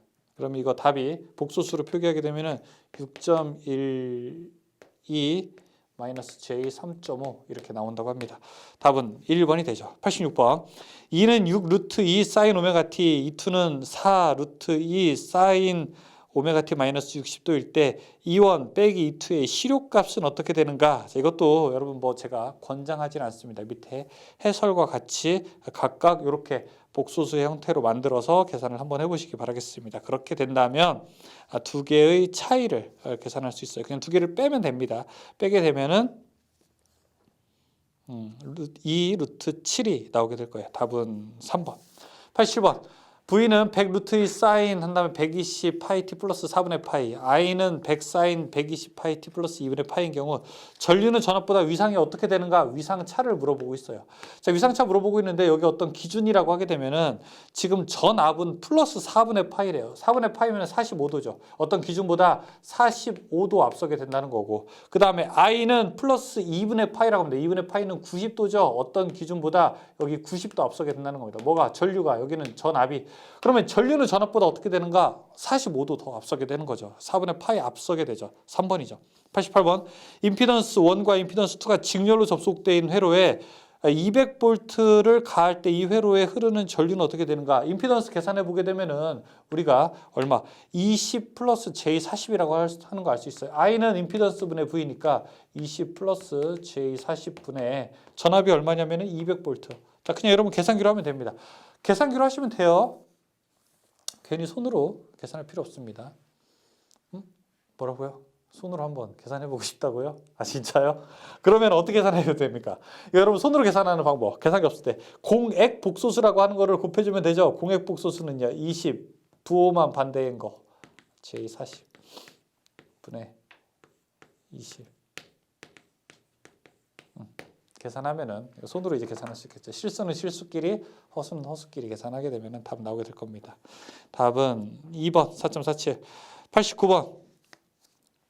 RL 직렬 회로의 교류 전압 V는 Vm 사인 세타를 가했을 때 회로의 위상각 세타를 나타내는 것은 어떻게 되는가? 89번. 자, 이렇게 여기가 R이고 이쪽이 오메가 L이죠. 위상각, 그럼 여기 세타를 나타내게 되죠. 여기가 임피던스고요. 그러면 탄젠트 세타라고 하는 것은 밑변분의 높이니까 R분의 오메가 L이고, 자, 그럼 여기서 세타는요 아크 탄젠트 R분의 오메가 L. 이렇게 쉽게 풀 수 있죠. 답은 2번이 됩니다. 90번. I는 200 루트 2 사인 오메가 t 플러스 30 암페어의 전류가 흐른다. 이를 복소수로 표기하게 되면 어떻게 되는가? 자, 이것도 역시, 자, 여기 아까 실수 90번이죠. 90번에서는 여기서 실수는 얼마입니까? 200 루트 2라고 되어 있으니까 루트 2로 나누게 되면 루트 2끼리 없어지니까 그냥 200이 되죠. 그 다음에 코사인 세타, 코사인 30 플러스 J 사인 30 하게 되면은 풀 수 있습니다. 그러면은 답 173.2 플러스 J 100. 답은 3번이 되죠. 91번. 저항 8옴과 코일이 직렬로 접속된 회로에 200볼트의 교류 전압을 가하면 20A의 전류가 흐른다. 코일의 리액턴스는 몇 옴이 되게 되는가 물어보고 있습니다. 자, 91번. 자, 어떤 회로가 저항과 리액턴스가 있어요. 저항과 리액턴스. 여기서 저항이 8옴이라고 이야기하게 됩니다. 그 다음에 8옴. 200볼트의 교류 전압 가했더니 20A의 전류가 흐른대. I는 임피던스 분의 V인데 지금 20A가 흐른대요. 그럼 임피던스는 어떻게 되니까 I분의 V니까 I가 얼마? I가 20A하고 전압이 200이니까 임피던스는 15B라고 하는 거네요. 그럼 저항이 18이면 얼마이어야지 임피던스가 10입니까? 전기 구구단 3, 4는 5, 8 얼마? 6은 10. 그럼 여기가 6옴이네요. 92번. 저항 4, 유도 리액턴스 8, 용량 리액턴스 5옴이 직렬로 된 회로의 역률은 얼마인가? 역률은 우리가 임피던스 분의 저항 성분이죠. 임피던스는 계산하게 되면 얼마입니까? 여기 4, 8, 5. 8에서 5 빼게 되면 3, 그렇죠? 리액턴스는 3, 저항은 4라고 하면 임피던스는 5니까요. 5분의 4 하게 되면 0.8 나오겠네요. 답은 1번이죠. 93번. 어느 회로의 피상전력이 60kVA이고 무효전력이 36일 때 유효전력은 어떻게 되는가? 여기 삼각함수 계산하면 똑같죠. 피상전력이 여기가 60이고요. 그 다음에 무효전력이 36일 때 유효는 얼마냐라고 물어보는 겁니다. 60이라고 하는 것은 루트 36의 제곱 플러스 어느 것의 제곱? 그러면 1, 2, 3, 4 하나씩 넣어보시게 되면 답이 나올 수 있습니다. 답은 48 넣게 되었을 때 나옵니다. 94번 다음 중 피상전력의 단위는 어떻게 되는가? 피상전력의 단위는 볼트 암페어죠. 다음 3번 95번 저항이 4옴 유도리액턴스가 3옴인 RL 직렬 회로에 200V의 전압을 가할 때 이 회로에 소비되는 전력은 어떻게 되는가? 여러분 소비되는 전력 물어보면서 마지막에 몇 와트냐라고 물어봤잖아요. 그러면 무슨 전력? 유효 전력이 얼마냐? 이런 걸 물어보고 있는 겁니다. 유효 전력이 얼마냐라고 하는 것은 P는 그냥 우리가 I제곱의 R 저항에서 소비된 전력이 얼마냐 이렇게 물어볼 수 있습니다. 지금 저항이 4, 유도리액턴스가 3이니까 흐르는 전류는 얼마냐? 임피던스가 5니까 5분의 200 하게 되면 40이라고 하는 걸 알 수 있어요. 40의 제곱 곱하기 저항값이 얼마냐? 4 계산할 수 있습니다. 그럼 1600 곱하기 4 하게 되면 계산할 수 있죠. 6400 답은 4번이죠. 96번 R은 40옴, L은 80mAh의 코일이 있다. 이 코일에 100V 60Hz 전압을 가할 때 소비되는 전력은 얼마큼이 되는가 물어보고 있습니다. 자 밑에 해설 한번 잘 보시죠. 왜냐하면 너무 이제 길어서 그래요. 할까요? 한번 해볼까요? I는 임피던스 분의 V죠. 지금 임피던스는 저항이고 리액턴스가 있으니까 루트 R의 제곱 플러스 XL의 제곱분의 V죠. 여러분들이 하라고 했어요. 예. 루트 R의 제곱 플러스 X는 뭐예요? 2파이 FL의 제곱분의 V죠. 저항이 지금 얼마라고 했냐면은 40이라고 했습니다. 루트 40의 제곱 플러스 자, 2 곱하기 3.14 곱하기 자, 지금 주파수가 60Hz라고 했고요. 그 다음에 L 값은 80mL이라고 했어요. 10의 마이너스 3제곱의 제곱 분의 전압 100V. 자, 계산하면 됩니다. 쉽죠? 쉽죠? 그럼 2A 나와요. 그러면 소비되는 전력 계산하게 되면은 소비되는 전력은 저항에서 소비되는 전력이라고요. 그렇죠? P는 I제곱의 R I가 2니까 2의 제곱 곱하기 R 40 2, 4, 4, 16 하면 160W 되겠네요. 97번 대칭 3상 델타 결선에서 선전류와 상전류와의 관계가 우리가 Y결선에서 선간전압은 상전압보다 30도 더 위상이 앞서게 됩니다. 근데 이제 델타에서는요. 지금 선전류와 상전류의 관계에서 상전류가 30도 더 앞서게 됩니다. 답은 3번이 맞는 말입니다.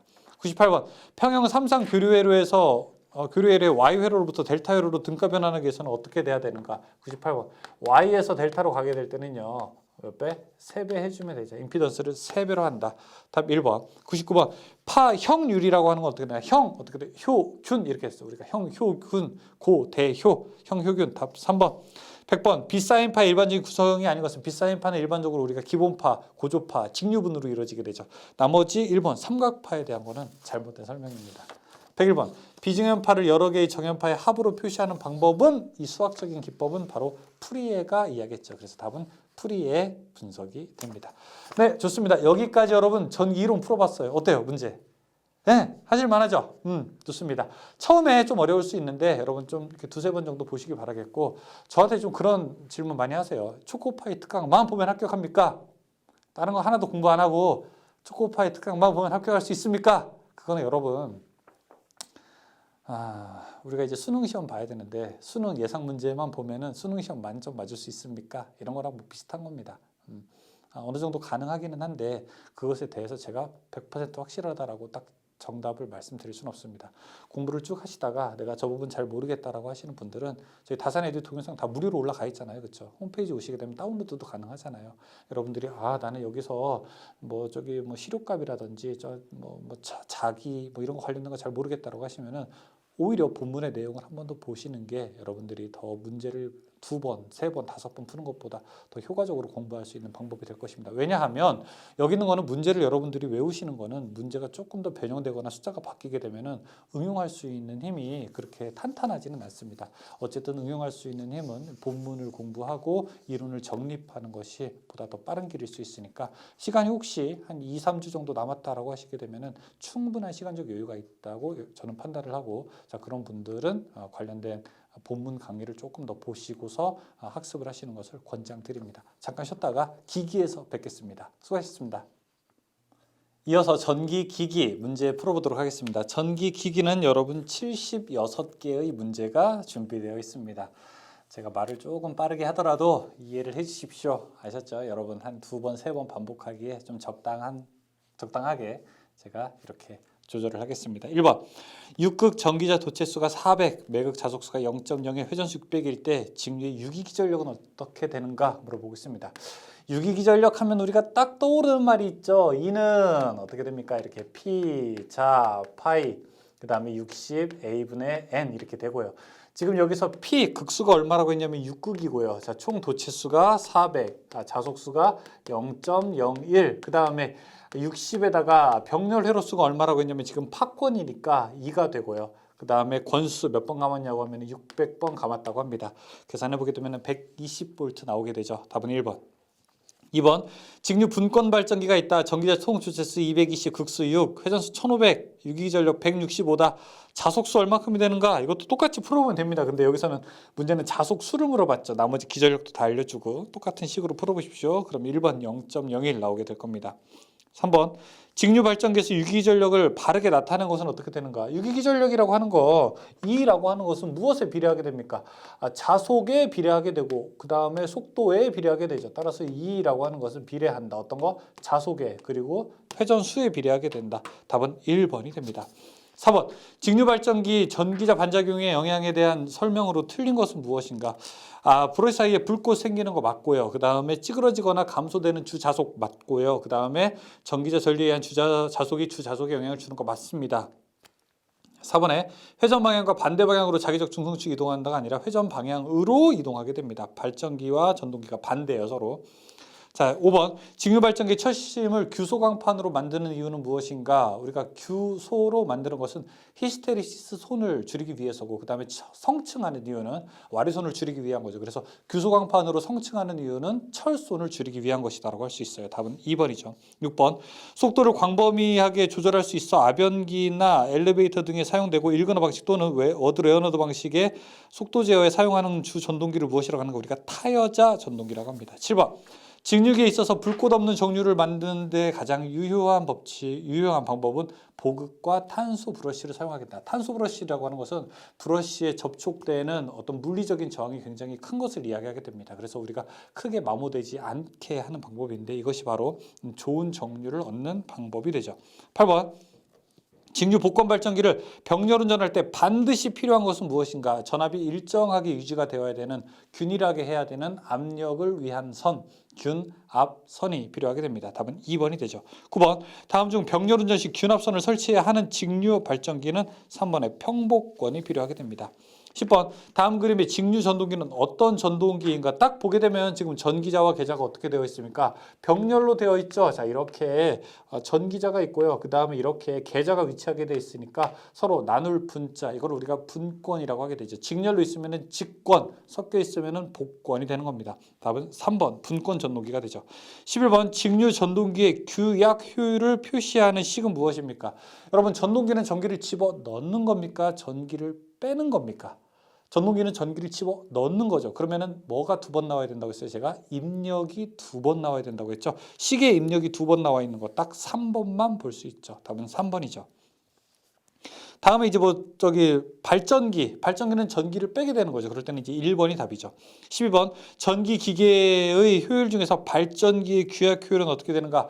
발전기는 전기를 집어 넣는 겁니까? 전기를 빼게 되는 겁니까? 맞아요. 전기를 빼게 되는 거죠. 전기를 빼게 되는 거니까 출력이 2번 나와야 되죠. 출력 플러스 손실 분의 출력, 이런 식으로 나와 있게 되는 거.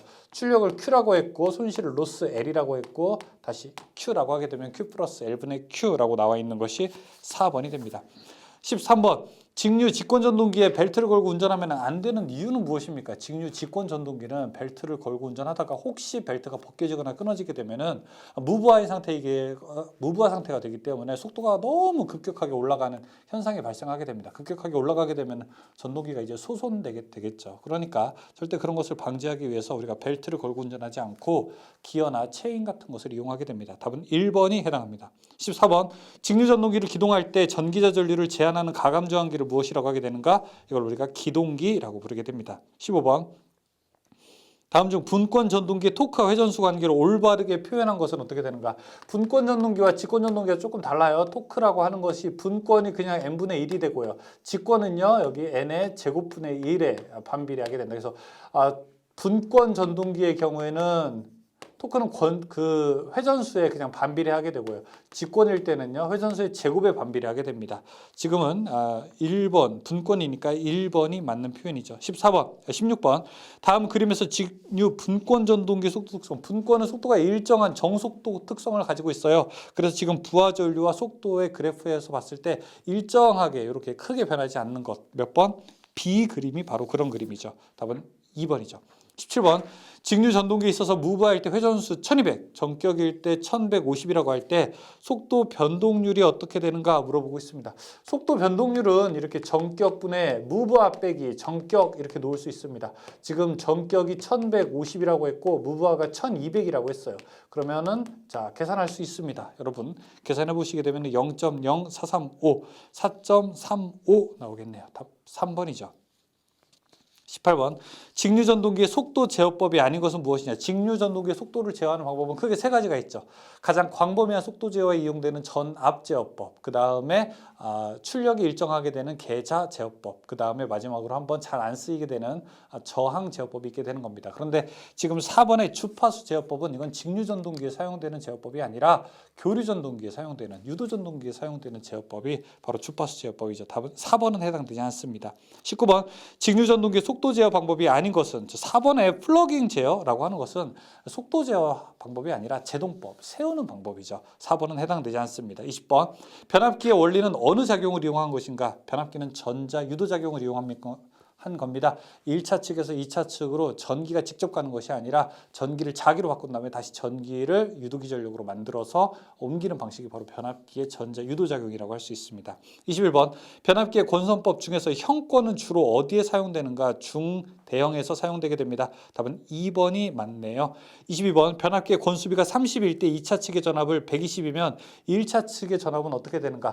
권수비가 30이라고 하는 것은 1차 측의 얼마? 30분의 1이 2차 측이 됐다는 얘기예요. 2차 측이 그런데 지금 120V라고 하잖아요. 그럼 1차 측이 얼마였길래 곱하기 30배 하게 됩니다. 3600V라는 뜻이죠. 3600V에 30분의 1이 되었기 때문에 우리가 120V가 출력되게 되는 거죠. 1차 측 전압은 3600V가 됩니다.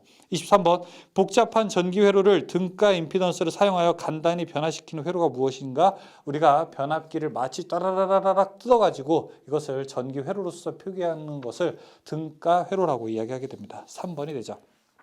24번이 그 등가 회로를 표기하고 있는 거죠. 자, 다음 그림의 변압기 등가 회로는 어떤 등가 회로인가 물어보고 있습니다. 자, 여기서 변압기 등가 회로라고 하는 것을 보여주는 것은 쭈쭈쭈 있는데 하나만 보면 됩니다. 하나만. 어떤 거? 여기 I1이 있게 되는데 뒤에는 쭈쭈쭈쭈쭈 가게 돼서 I2는 A1분의 I2 이렇게 되어 있어요. 이게 권수비분의 1이라고 하는 건데 무슨 문제는 뭐냐? 여기 I1이라고 하는 것이 있고 여기는 I2가 있어요. 그러니까 I1은 그대로 있는데 I2에다가 뭘 집어넣었어요. 그럼 왜 이렇게 집어넣느냐? I2에다가 뭘 곱해서 1차 측으로 두 개를 등가로 만들기 위해서. 그러니까 우리나라 돈이 여러분 달러랑 비교했을 때 이거 조금 돈이 안 맞잖아요. 이 미국의 1달러가 우리나라 얼마입니까? 계산하려면 뭐가 들어가야 돼요? 환율이라고 하는 게 들어가는 거죠.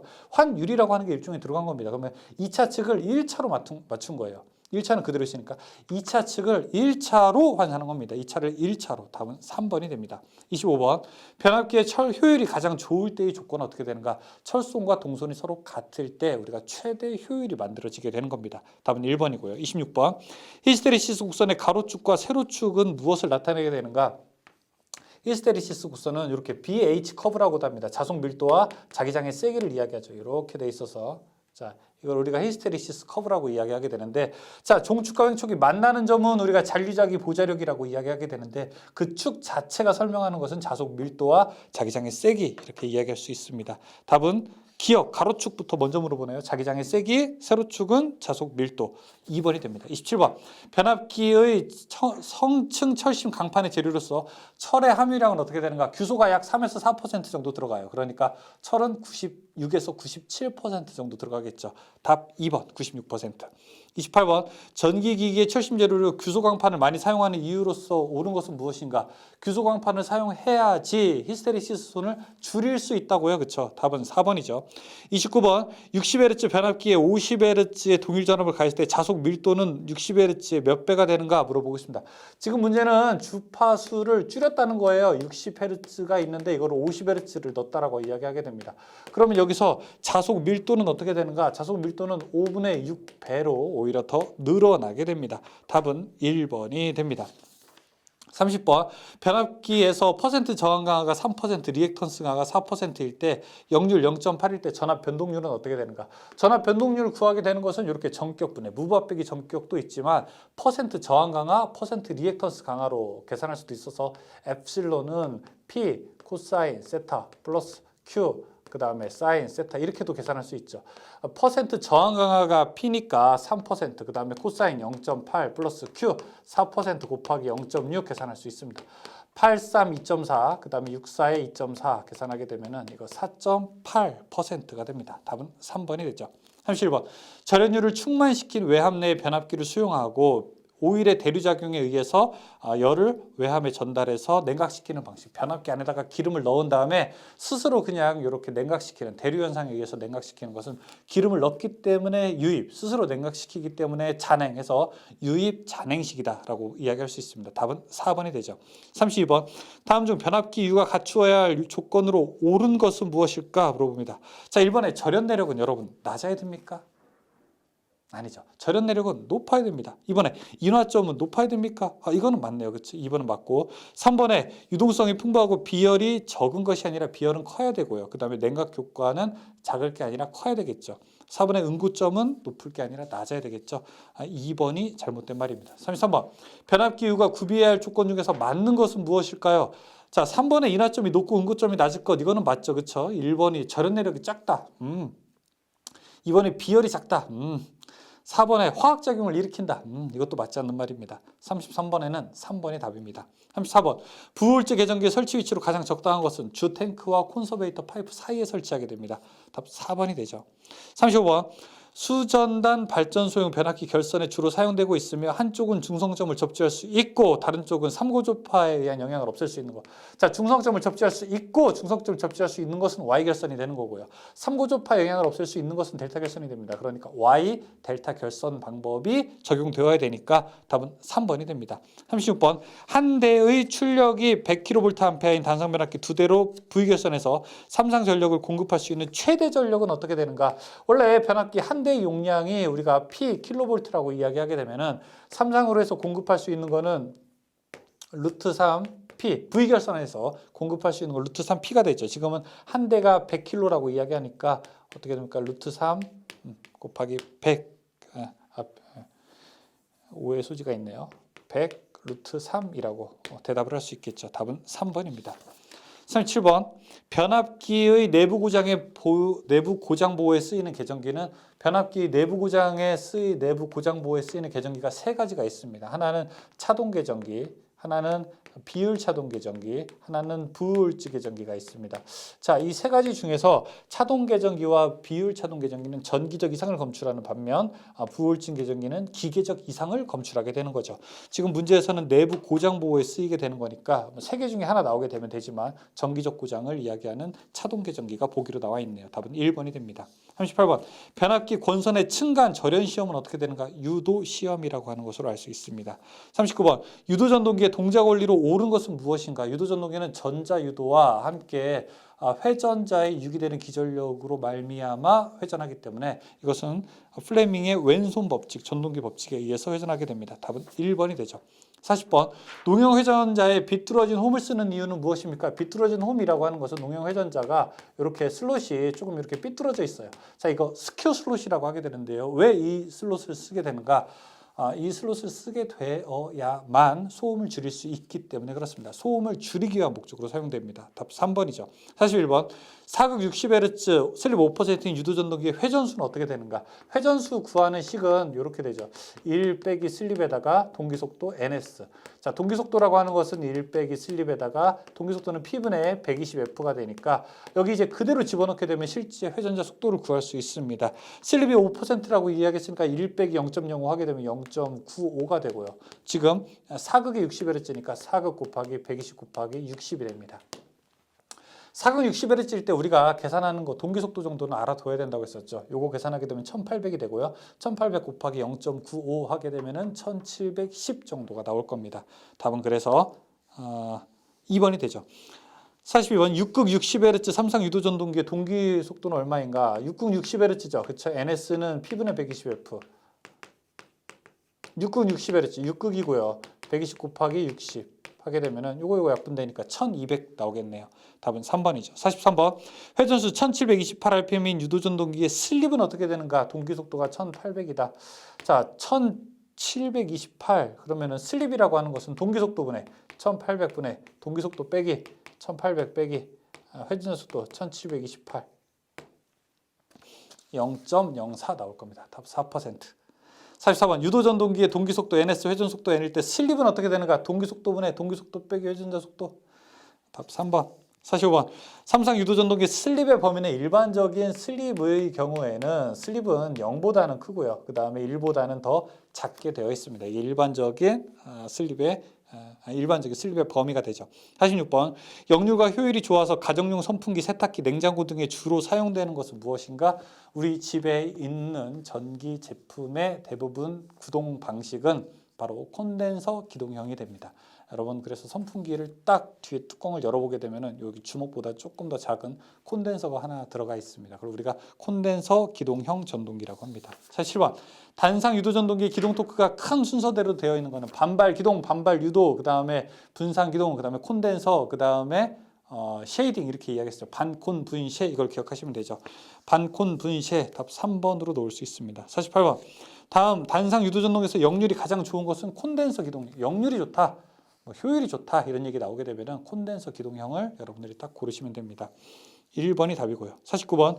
일정한 주파수의 전원에서 운전하는 삼상 유도전동기의 전원 전압이 80%가 되었다면 토크는 약 몇 %가 되는가? 단 회전수는 변하지 않는 상태로. 삼상 유도전동기 이야기하고 있는데 유도전동기라고 하는 것의 토크는요. 공급되는 전압의 제곱에 비례하게 됩니다. 지금 그래서 공급 전압이 80%가 되었대요. 0.8에 제곱하게 되면은 얼마? 64%로 줄어들 수 있다는 얘기죠. 답은 2번이 맞는 말이죠. 50번. 다음 중 유도전동기에서 비례취할 수 있는 것은 무엇인가? 역률, 토크, 1차 전류, 역률 이런 것을 비례취할 수 있습니다. 51번. 회전자 입력이 15kW, 슬립이 4%인 삼상 유도전동기의 2차 동소는 어떻게 되는가? 51번. 자, 이렇게 돼 있어서 여기가 2차 입력이 되고요. 여기가 2차 PC2 2차 동선이죠. PC2 구하는 방법은 슬립에다가 P2 2차 입력을 곱하게 되면 됩니다. 슬립이 4% 0.04라고 했고 입력이 15니까 15 곱하기 0.04 하면은 600W 0.6kW가 되겠죠. 답은 4번이 됩니다. 52번. 다음 중 토크의 단위, 회전력의 단위, 뉴턴미터 3번이 되죠. 53번. 교류전동기를 기동할 때 그림과 같은 기동 특성을 가진 지금 그래프와 같은 거 딱 나오게 되면은 삼상 권선형 유도전동기 나와야 됩니다. 권선형 유도전동기가 바로 어떤 특성이 있습니까?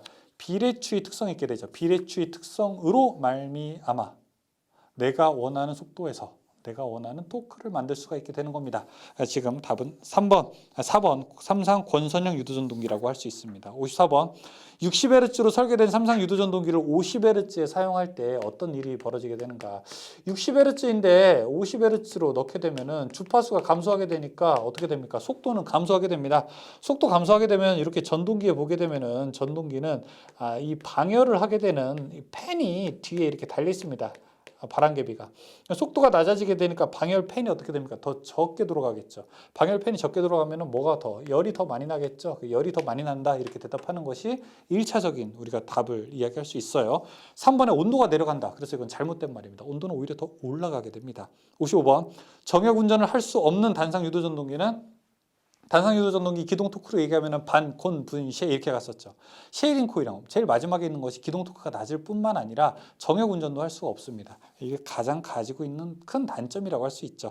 답은 2번 쉐이링 코일형이 그렇습니다. 56번 동기발전기의 전기자 권선법 중에서 분포권의 특징이 아닌 것은 자, 분포권의 반대는 무엇일까요? 바로 집중권 아니겠습니까? 이 집중권 대 분포권 두 가지가 있는데 분포권이 집중권보다 사실 유기기전력은 더 작아요. 그러니까 지금 유기기전력 만드는 전기는 집중권이 더 큽니다. 그럼에도 불구하고 분포권을 우리가 선정하는 이유는 선택한 이유는 무엇이냐? 분포권이 가지고 있는 고조파 제거 특성이 워낙 뛰어나기 때문에 우리가 분포권을 사용하게 되는 겁니다. 그래서 유기기전력은 실제로는 더 작습니다. 그래서 유기기전력이 크다라고 이야기한 2번은 잘못된 설명이라고 할 수가 있죠. 57번 34극 60메가볼트 암페어 역률 0.8 자, 이런 수차 발전기 손실이 1600이면 전부와 효율은 어떻게 되는가 물어봅시다. 효율은 어떻게 됩니까? 이 발전기니까 출력 플러스 손실 분의 출력 이렇게 계산할 수 있죠. 출력 계산하는데 출력의 용량을 계산할 때 우리가 반드시 와트의 단위를 써야 되기 때문에 60메가볼트 암페어라고 하는 것은 피상이니까 여기다가 곱하기 0.8을 합니다. 해설처럼요. 그래서 곱하기 0.8 하고 손실 넣고 여기도 출력 곱하기 0.8 해서 계산하게 되면은 효율 97% 나오게 될 겁니다. 58번 6극 1200rpm인 교류발전기와 병렬운전하는 극수 8의 동기발전기의 회전수는 어떻게 되는가?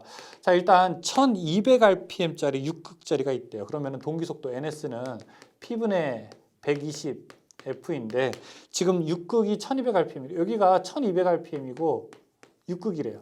그럼 여기가 주파수가 얼마라는 겁니까? F는 60Hz라는 얘기 아니에요? 속도는 달라도 되죠. 동기발전기를 서로 병렬운전하게 될 때. 하지만 우리가 주파수는 같아야 된다고요. 주파수 60Hz로 만들려면 8극짜리는 어떻게 해야 되는가? 그러면은 NS는 P분의 120F, 8극짜리는 120 곱하기 60, 900rpm 나오게 됩니다. 답 3번이죠. 59번 삼상 동기발전기를 병렬운전시키는 경우 생각하지 않아도 되는 조건은 삼상 동기발전기라고 하는 것은 일반적으로 사용하는 교류발전기를 이야기합니다. 교류발전기에서는 전압 같아야 되죠. 주파수 같아야 되죠. 그 다음에 상순서 같아야 되죠. 파형 같아야 되죠. 같을 게 많아요. 그런데 3번의 회전수는 달라도 됩니다. 회전수 보세요. 58번 문제처럼 달라도 상관없죠. 60번 동기발전기의 돌발 단락절류를 주로 제한하는 것은 누설 리액턴스. 누설 리액턴스 이거는 그냥 암기해야 되는 문제입니다. 61번 전기기기의 전기자 권선법이 아닌 것은 자 여기 집중권, 분포권 사용되어 있고 또 반대되는 것이 무엇이 있게 되느냐 우리가 단절권과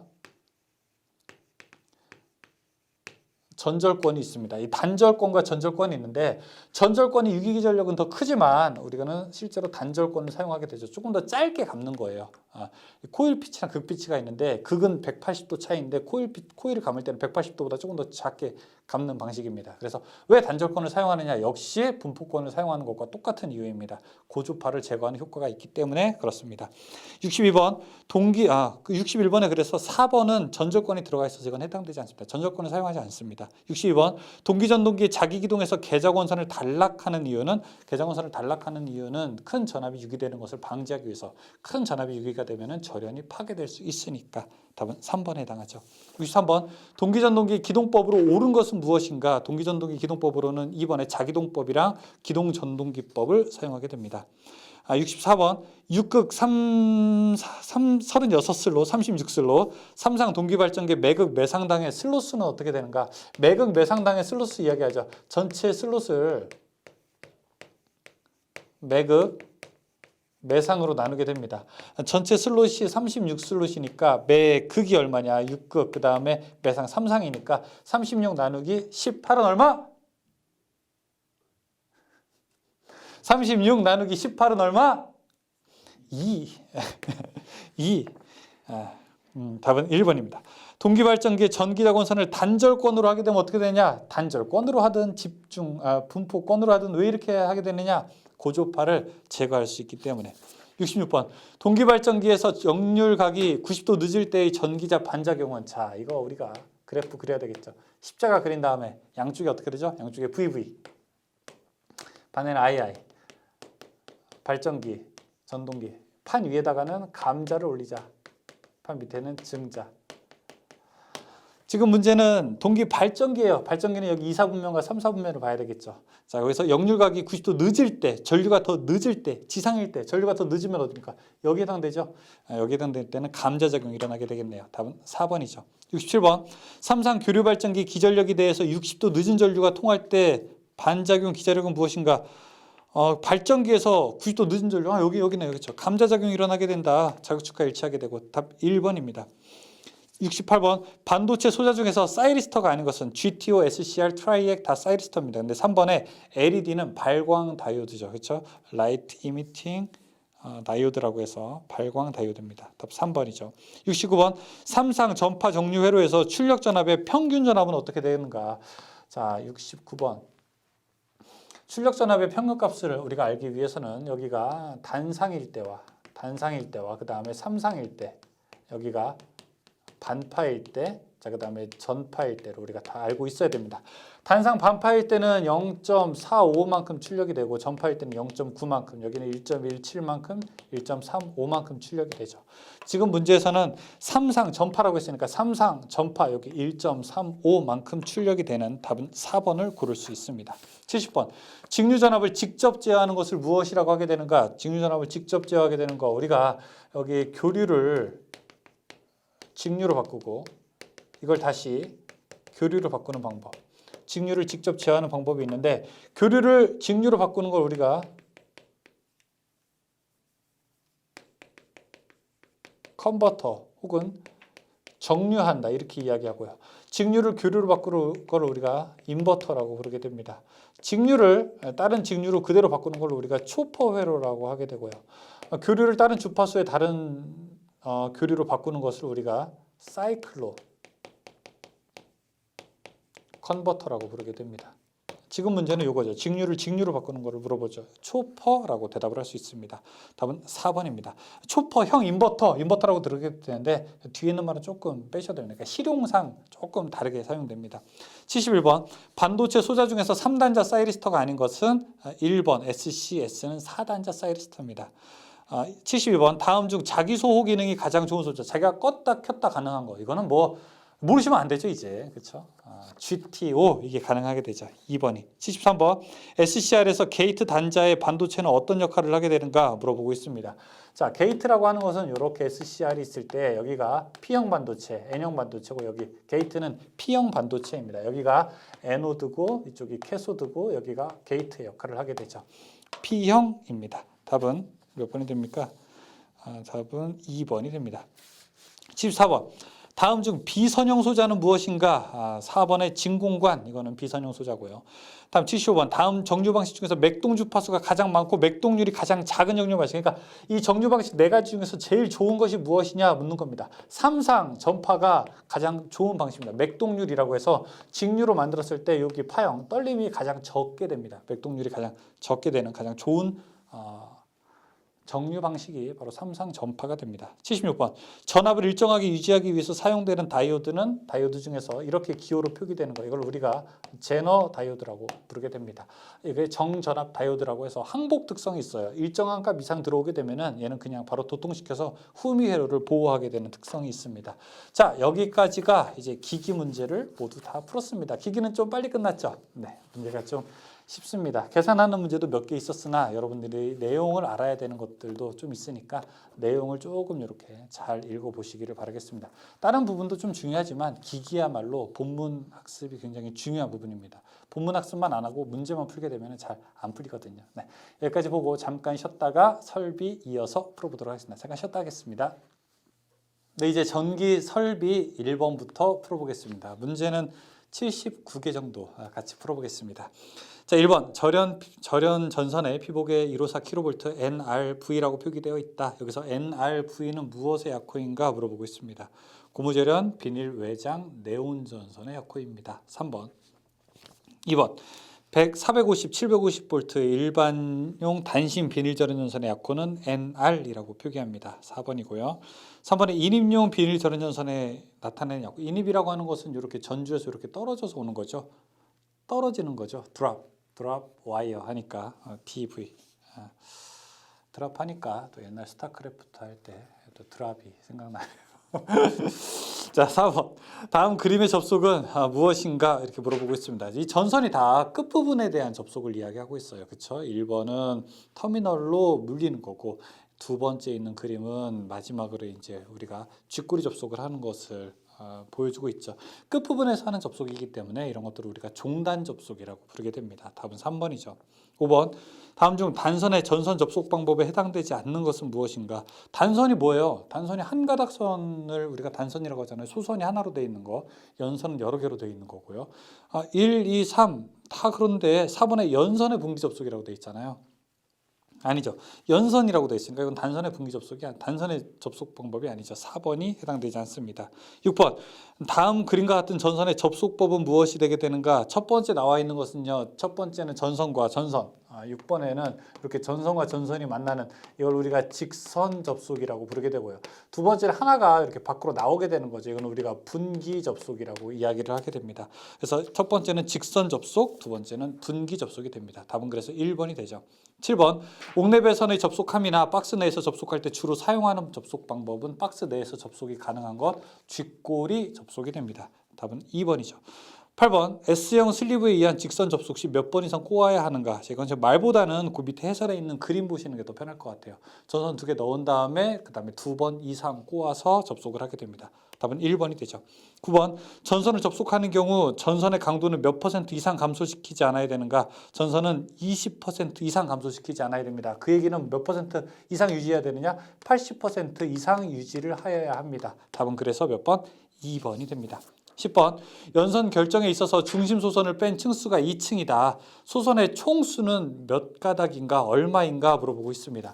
자, 이 연선의 총수 구하는 방법은 중심 소선을 기준으로 해서 6의 배수로 올라간다고 했어요. 중심 소선을 기준으로 6개, 12개, 그 다음에 18개 이렇게 간다고 했어요. 그래서 1층일 때는 몇 가닥입니까? 7가닥이 되는 거고요. 2층일 때는 19가닥, 3층일 때는 37가닥, 4층일 때는 61가닥이 되죠. 이렇게 계산을 하게 된다면 지금 2층일 때를 물어보고 있으니까 2층일 때는 19가닥이 됩니다. 11번. 한 개의 전등을 세 곳에서 자유롭게 하기 위해서 3로 스위치와 4로 스위치 각각 몇 개가 필요한가? 세 곳에서 하니까 3로 2개, 4로 하나. 네 곳에서 하려면 3로 2개, 4로 2개. 5곳에서 하려면 3로 2개, 4로 3개 이렇게 필요하죠. 답은 2번, 3로 2개, 4로 하나. 12번. 코드 상호간 또는 캡타이어 케이블 상호간을 접속하는 경우에 가장 많이 사용되는 기구는 코드를 접속하는 거기 때문에 코드 접속기가 사용됩니다. 답이 2번이죠. 13번. 전선과 기구 단자 접속 시 나사를 덜 죄었을 경우 발생할 수 있는 위험과 거리가 먼 것은 무엇인가? 나사를 덜 죄게 되면은요, 저항이 증가하게 되죠. 그렇죠? 저항이 증가하게 되면 불꽃이 튀고 화재가 발생할 수 있고 이런 일들이 벌어질 수 있죠. 답은 근데 4번은 저항이 감소되고 있다. 이건 잘못된 표현이죠. 답은 그래서 4번입니다. 14번. 시계 기구를 내장한 스위치로서 지정 시간에 전멸하거나 일정 시간 동안 동작하는 조명 제어 스위치를 무엇이라고 하게 되는가? 일정 시간 동안 켜졌다가 꺼지게 되는 스위치를 우리가 타임 스위치라고 부르게 되죠. 답은 2번입니다. 15번. 물탱크의 물의 양에 따라 동작하는 스위치, 부동 스위치 이렇게 떠 있다고 해서 이걸 우리가 부동 스위치라고 하게 됩니다. 16번.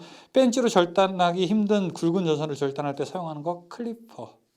17번. 금속관 절단구에 대한 다듬기에 쓰이는 공구는 무엇인가? 금속관 끝부분에 절단면, 날카로운 부분을 다듬는 공구로서 이걸 우리가 리머를 이용하게 되죠. 리머를 이용하게 된다면 이렇게 깊게 넣어가지고 이걸 돌려서 금속관 안쪽 면을 다듬는 용도로 사용하게 됩니다. 답은 1번이 되죠. 18번. 금속을 아웃렛 박스에 금속관을 아웃렛 박스에 로크아웃에 취급할 때 로크아웃의 구멍이 관의 구멍보다 클 때 보조적으로 사용되는 것을 무엇이라고 하게 되는가? 이걸 우리가 링 리듀셔라고 이야기를 하게 됩니다. 링 리듀셔. 답 1번. 19번. 점착성은 없으나 절연성, 내온성, 내유성이 우수해서 연필 케이블에 접속해서 사용되는 절연 테이프는 점착성, 끈적임이 없다. 사용되는 테이프, 리노 테이프가 됩니다. 20번. 일반 주택 및 아파트 각 호실의 현관등은 몇 분 이내에 소등되어야 되는가? 이거 타임 스위치의 동작 시간을 물어보고 있죠. 일반 주택이나 아파트 같은 경우에는 얼마? 3분 이내에 소등되어야 되고요. 숙박시설의 경우에는 1분 이내에 소등되어야 되겠죠. 답은 3분입니다. 21번 애자 사용 공사를 건조한 장소에 시설하고자 한다. 사용 전압이 400V 미만인 경우 전선과 조영제 사이의 이격거리는 얼마여야 되는가? 건조한 장소에 400V 미만일 때는 2.5cm 이상이 기억되어야 됩니다. 전선과 전선은 6cm 이상이 되어야 되고요. 22번 애자 사용 공사에 의한 저압 옥내배선에서 일반적으로 전선 상호 간의 간격은 몇 cm 이상이어야 되는가? 여기 나와 있죠. 6cm 이상이어야 됩니다. 23번 전선로의 직선 부분을 지지하는 애자는 무엇인가?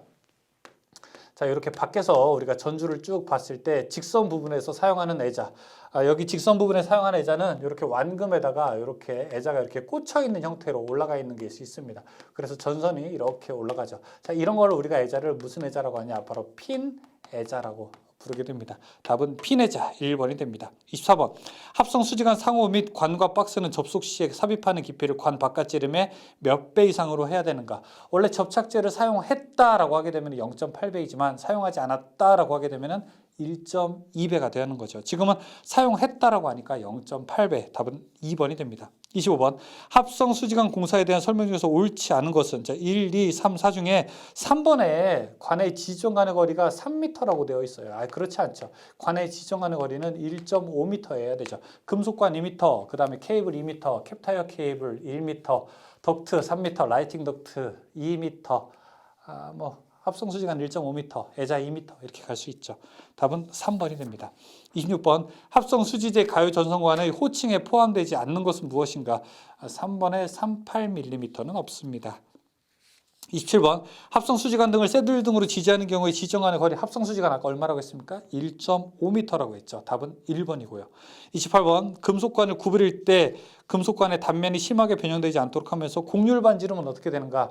자, 28번에 곡률 반지름 나오게 되면요. 일반적인 경우에는 모두 다 6배 이상 되어야 됩니다.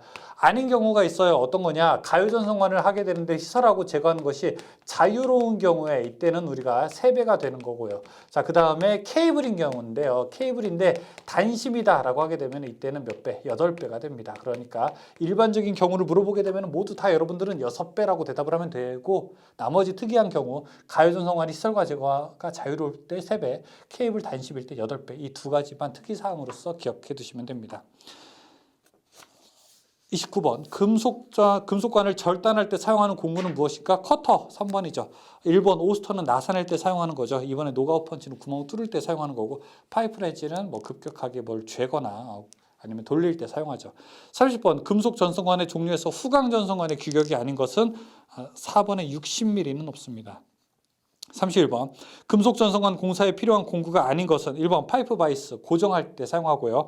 2번에 스트리퍼는 와이어 스트리퍼는 우리가 전선의 피복을 벗길 때 사용하는 공구죠. 금속 전선관 공사랑은 관련이 없습니다. 32번 금속 전선관 중 후광 전선관은 16mm에서 104mm까지 몇 종류가 사용되는가? 총 10가지 종류가 사용되고 있습니다. 33번 저압 가공 인입선의 인입구에 사용하는 부속품은 무엇이 되겠는가? 저압 가공 인입선에서 우리가 전선이 이렇게 쭉 전선관이 위에서부터 내려오게 된다면은 위에서부터 내려오게 될 때 이 빗물이 타고 올 수 있는 것을 방지하기 위해서 이 끝에다가 샤워기 꼭지처럼 이렇게 구멍이 아래로 향해 있는 것을 캡을 씌우게 됩니다. 그러면 전선이 이렇게 위에서부터 아래로 내려오다가 빗물이 밑으로 떨어지게 되겠죠. 이걸 우리가 엔트런스 캡이라고 부르게 됩니다. 답은 3번 엔트런스 캡입니다. 34번 가유전선관 공사에서 가유전선관의 상호 접속에 이용되는 것 가유전선관끼리 접속할 때는 스플릿 커플링 가유전선관과 금속관 접속할 때는 컨비네이션 커플링을 사용하죠. 답은 4번이 되죠. 35번 다음 중 금속 덕트 공사 방법과 거리가 가장 먼 것은 무엇인가? 1번에 덕트의 말단을 열어놓는다? 그렇지 않죠. 덕트의 말단은 반드시 닫아 놓아야 되는 거죠. 답은 1번이 잘못된 겁니다. 36번 다음 중 버스 덕트의 종류가 아닌 것은 버스 덕트의 종류는 3가지가 있습니다. 피더 버스 덕트, 그 다음에 중간에 부하를 꽂을 수 있게 되는 플러그인 버스 덕트, 그 다음에 질질 끄는 구조로 전기를 받는 트롤리 버스 덕트가 있죠. 3가지가 있기 때문에 1번의 플로어 버스 덕트는 우리가 이제 사무실이나 이런 데에다가 바닥에 설치되어 있는 공사 방법이 바로 플로어 덕트죠. 1번은 해당되지 않습니다. 37번 연피 없는 케이블을 배선할 때 직각 구부리기 할 때 곡률 반지름 얼마여야 되는가? 아까 곡률 반지름 얘기했었죠. 몇 배? 6배 이상 되어야 되겠죠. 다음에 38번 전시회, 쇼 및 공연장의 저압 옥내배선 전구선 또는 이동전선의 사용자라면 최대 공연장 같은 경우는 우리가 400V 미만이 되어야 됩니다. 39번 화약류의 분말이 전기 설비가 발화원이 되어서 폭발할 우려가 있는 곳에 시설하는 때에는 어떻게 되는가? 가연성 가스가 있는 곳, 하여간 위험하다. 딱 이야기했을 때 원탑이 누구냐? 오직 사용할 수 있는 애가 누구냐라고 하면은 여러분 금속관을 뽑으시면 됩니다. 그 다음에 화약, 뭐 셀룰로이드 뭐 이런 거 들어간 곳이다라고 하게 되면은 폭발의 우려가 있을 때는 3대장이 누구냐라고 하면 합금캐, 합성수지관, 금속관, 케이블 이 세 가지만 가능하게 되는 겁니다. 40번 폭연성 분진 또는 화약류의 분말이 전기 설비가 발화원이 되어 폭발할 우려가 있을 때 가능한 애 누구냐라고 이야기하고 있죠. 지금 뭐 거의 같은 문제네요. 그렇죠? 금속관 가능하다라고 이야기할 수 있습니다.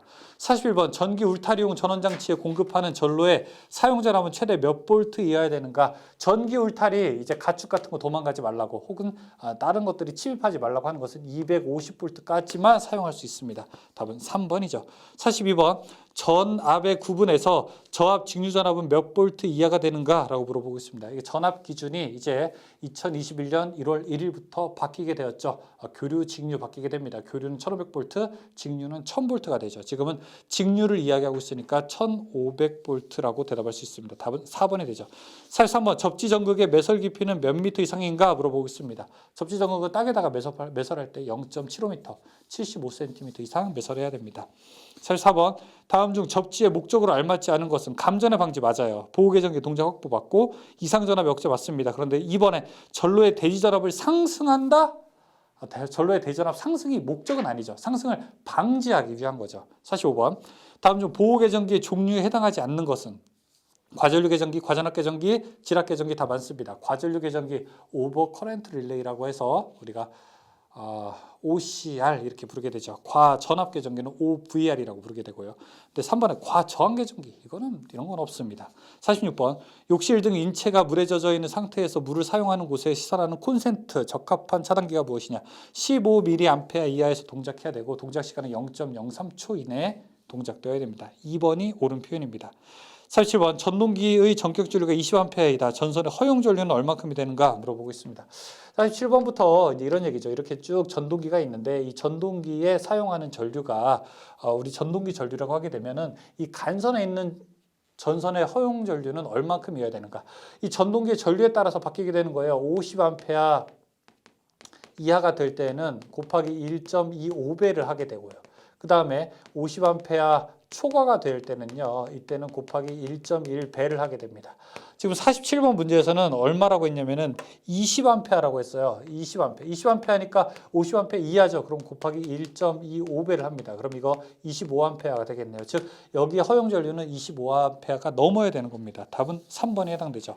48번은요. 50A를 초과할 때는 어떻게 해야 되는가 물어봅시다. 50A를 초과할 때는 얼마예요? 1.1배를 해줘야 된다.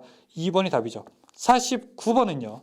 간선에 접속하는 전동기 세대의 전격 전류가 10, 20, 50이라고 합니다. 10 플러스 20 플러스 50 하게 되면 이거 80이죠. 80일 때는 간선의 허용 전류가 얼마야 되는가? 이 50을 초과하게 되니까 1.1배 해주게 되죠. 그럼 80 곱하기 1.1 하면은 88A 되겠네요. 답은 2번. 50번 전동기의 정역 운전을 제어하는 회로에서 두 개의 전자계팩의 작동이 동시에 일어나지 않도록 하는 회로는 무엇이 되겠는가? 이걸 우리가 인터록 회로라고 부르게 됩니다. 답 4번이 되죠. 51번 한 수용장소의 인입선에서 분기하여 지지물을 거치지 아니하고 다른 수용장소의 인입구에 이르는 부분의 전선을 무엇이라고 하는가? 이걸 우리가 연접 인입선이라고 합니다. 이웃 전선이라고 이야기를 합니다. 답은 연접 인입선. 52번 저압 연접인입선의 시설에서 제한사항이 아닌 것은 무엇인가? 저압 연접인입선의 제한사항, 옆집에서 이렇게 뚝 따오게 되는 것은 100m를 넘지 말아야 될 것, 옥내로 관통하지 말아야 될 것, 폭 5m 넘는 도로를 횡단하지 말아야 될 것, 이 세 가지가 지켜야 되는 규칙이죠. 4번에 지름 2.0mm 이하 전선 사용 안 될 것, 이건 아닙니다. 15m 이내일 때는 2.0mm도 사용할 수 있습니다. 53번 가공 전선의 지지물에 다른 지지물을 설치하지 않고 수용장소 인입 점 접속에 이르는 가공전선을 무엇이라고 하는가? 가공인입선이라고 부르게 됩니다. 54번 저압 가공인입선이 횡단보도교를 지나는 경우 지상으로부터 몇 미터 이상이어야 되는가? 3m 이상이어야 됩니다. 55번 전주 등의 지지물을 세우는 공사를 무엇이라고 하게 되는가? 우리가 전주를 세우는 것을 이렇게 땅에다가 세우는 것을 건설한다고 해서 건주공사라고 하게 됩니다. 그래서 옆에다가 뭐 변압기나 뭐 붙이는 것을 장식한다고 해서 장주공사라고 부르게 됩니다. 지금 문제는 건주공사를 이야기하고 있죠. 답은 3번이 됩니다. 56번 철근 콘크리트 주의 길이가 7m이고 설계 중이 7.8kN이라고 이야기하게 됩니다. 땅에 묻히는 깊이가 얼마여야 되는가 물어보고 있어요. 자, 지금 7m인데 곱하기 우리가 6분의 1 이상 묻어야 되니까 7m 곱하기 6분의 1 이상 한 다음에 설계 중이 7.8kN이니까 자, 이때는 30cm를 9.8 이하여서 30cm를 더 더해주게 됩니다. 그래서 30cm를 더해 0.3m를 더해주게 되면 됩니다. 그럼 이때가 1.5m 정도 나오게 될 겁니다. 답은 1.5m 2번이 됩니다. 57번 가공전선의 지지물의 승탑 또는 승강용으로 사용하는 발판 지표상 얼마이어야 되는가? 자, 이렇게 전주에 보게 되면은 발판이 있죠. 발판 뭐? 자, 이것은 땅에서부터 얼마? 1.8m 보다 더 높게 설치가 되어 있어야 됩니다. 답은 4번이죠. 58번 지지물의 전선 그 밖의 기구로 고정하기 위하여 완금, 완목, 애자 등을 장치하는 것을 무엇이라고 하는가? 옆에다가 무언가를 부착하는 것, 이걸 우리가 장주공사라고 하게 되죠. 59번 가공 케이블 시설 시 조가용 선에 금속 테이프 등을 사용하여 케이블 외장을 견고하게 붙여 조가하는 경우에 나선형으로 금속 테이프를 감을 때 어떻게 해야 되는가? 자, 원래 이렇게 전주가 있고, 자, 여기도 전주가 있고, 자, 선을 하나 이렇게 쭉 조가선을 한 다음에 그때 밑에 전선을 하고 행거식으로 이렇게 걸을 때는 이거 50cm 이내이어야 합니다. 그런데 이렇게 하지 않고 테이프를 감는다. 테이프를 감을 때는 이거는 20cm 이내가 되어야 됩니다. 답은 20cm, 답 3번이 됩니다. 60번 가공 전선로의 지지물에 있어라는 시선의 인장 하중은 몇 kN 이상이어야 되는가? 4.31kN 이상이어야 됩니다. 이게 킬로그램으로 하게 되면요, 9.8 곱하게 되면은 한 440kg 정도가 될 겁니다. 61번 특고압 배전용 변압기는 사용 전압이 35kV 이하일 때 지표상의 몇 미터 이상의 높이에 설해야 되는가? 5m에 설치하여야 합니다. 고압용일 때는 4.5, 특고압일 때는 5m. 62번 전주에 가로등 설치할 때 부착 높이 지표상 몇 미터 이상으로 해야 되는가? 교통에 지장이 없을 때 3m, 지장이 있을 때 4.5m. 답은 2번이 해당되고요. 63번 다음 중 지중전선로의 매설 방법이 아닌 것은 무엇인가? 땅에다가 묻는 방법은 직접 매설, 그 다음 배관을 넣는 관로식, 그 다음에 암거식 이렇게 세 가지가 있죠. 4번에 행거식, 이건 해당되지 않죠. 64번 가공 전선로의 지지물의 지선을 사용해서는 안 되는 곳은 무엇인가? 지선을 사용해서는 안 되는 곳. 철탑은 지선을 사용할 수 없습니다. 철탑은 태어날 때부터 지선이 없어도 버틸 수 있게끔 되어야 됩니다. 65번 고압 전선과 저압 전선이 동일 지지물에 병가로 설치되어 있을 때 저압 전선의 위치는 어떻게 돼야 되는가? 이 병가라고 하는 것은 나란히 병자예요. 그러니까 이 전주 하나가 있으면은 고압선이 위치하게 되고, 자, 그 아래에다가 또 저압선이 위치하게 된 고압과 저압을 같은 지지물에 사용하는 것을 우리가 병가라고 부르게 됩니다. 이 병가 할 때는요, 고압선이 높이 있어야 되고 저압선이 낮게 있어야 됩니다. 고압선이 높게 위치해야 된다. 이렇게 있는 말이 맞습니다. 저압선의 위치는 어떻게 되는가? 저압전선의 위치는 3번 고압전선 아래로 설치한다. 이거 맞네요. 그렇죠? 고압전선 아래로 설치하게 된다. 답은 3번이 맞는 말입니다. 66번 전주에서 COS용 완철의 설치 위치는 어떻게 되는가 물어보고 있습니다. COS용 완철의 위치는 최하당 전력선용 완철에서 0.75m 하부에 설치한다. 답 1번. 67번 전선의 보호를 위하여 사용하는 것으로 수평의 전선관 끝에 부착하여 전선의 인출 시 보호를 위하여 사용하는 부속은 터미널 캡이라고 합니다. 68번. 지중 또는 수중에 시설하는 양극과 피방시체 간의 전기부식 방식 시설에 대하여 설명 중에서 틀린 건 전식 방지라고 하게 되고요. 전식 방지에서 사용하는 전압은 60V 이내여야 됩니다. 답은 1번이 그래서 잘못됐어요. 초과는 아닙니다. 69번 다음 중 형광램프를 나타내는 기호는 형광램프는 FL 이렇게 표기를 하게 됩니다. 그래서 형광램프를 표기할 때 자, 이렇게 표기하게 되고 여기다가 FL 40W 이렇게 하게 되면 형광등 40W짜리구나 이렇게 알 수 있죠. 70번 특고압 수전 설비의 결성기호와 명칭이 잘못된 것은 1번 12 서킷 브레이커 차단기 맞습니다. 2번에 DS 디스커넥팅 스위치 단록이 맞아요. 3번 LA 라이트닝 어레스터 피렉이 맞습니다. 4번에 LF가 아니라 전력 퓨즈는 PF로 표기하게 됩니다. 답 4번이 맞습니다. 71번 다음 그림 기호의 배선 명칭은 선을 이렇게 쭉 하게 되면 어떻게 됩니까? 천장에다가 숨겨라. 그래서 천장 은폐선이 됩니다. 72번 다음 심벌의 명칭은 무엇인가? 이거 피뢰기를 설명합니다. 영어로도 나올 수 있어요. 영어 약호로는 피뢰기 뭐라고 했죠? LA다 이렇게 표시할 수 있습니다. 73번 점유 면적이 좁고 운전보수에 안전하며 공장, 빌딩 등의 전기실에 많이 사용되는 배전 방식은 어떤 것인가? 자, 이렇게 전기실 갔는데 캐비넷만 이렇게 있어서 캐비넷 안에 여러 가지 설비들이 들어있는 거, 이걸 우리가 폐쇄식 혹은 큐비클 방식이라고 부르게 됩니다. 큐비클형, 폐쇄식 이렇게 부를 수 있어요. 여기서는 3번이 답이겠죠. 74번 변전소의 전력기기를 시험하기 위하여 회로를 분리하거나 또는 계통의 접속을 바꾸거나 하는 경우에 사용되는 것은 디스커넥팅 스위치, 단로 스위치, 단로기입니다. 단로기. 일반적으로 부하 개폐 능력은 없어요. 그러니까 전기가 통할 때 그거를 끊고 연결하는 이런 능력은 없습니다. 그래서 무부하일 때 혹은 충전 전류, 조그마한 전류 정도만 스위칭할 수 있는 역할을 가지고 있습니다. 다음, 저압용 배전반과 분전반을 옥내에 설치할 때 주의해야 할 사항이 아닌 것은 1, 2번, 4번 다 맞습니다. 근데 3번에 주택용 분전반은 노출 장소에 설하지 않아야 한다? 아닙니다. 주택용 분전반은 노출 장소에 설해야 됩니다. 딱 볼 때 있어야 돼요. 거기 있어야 되는 겁니다. 그래야지 이상이 생겼을 때 빨리 차단할 수 있죠. 76번 배전반 및 분전반의 설치 장소로 적합하지 않은 곳. 1번 안정된 장소 맞죠? 2번에 밀폐된 장소 안 됩니다. 개방된 장소여야 돼요. 3번에 개폐기를 쉽게 개폐할 수 있는 장소 맞아요. 4번에 전기회로를 쉽게 조작할 수 있는 장소 맞습니다. 77번 1m 높이의 작업면에서 천장까지 높이가 3m일 때 조명인 경우에 광원의 높이는 어떻게 되는가 물어보고 있습니다. 자, 여기 천장까지 높이가 3m예요.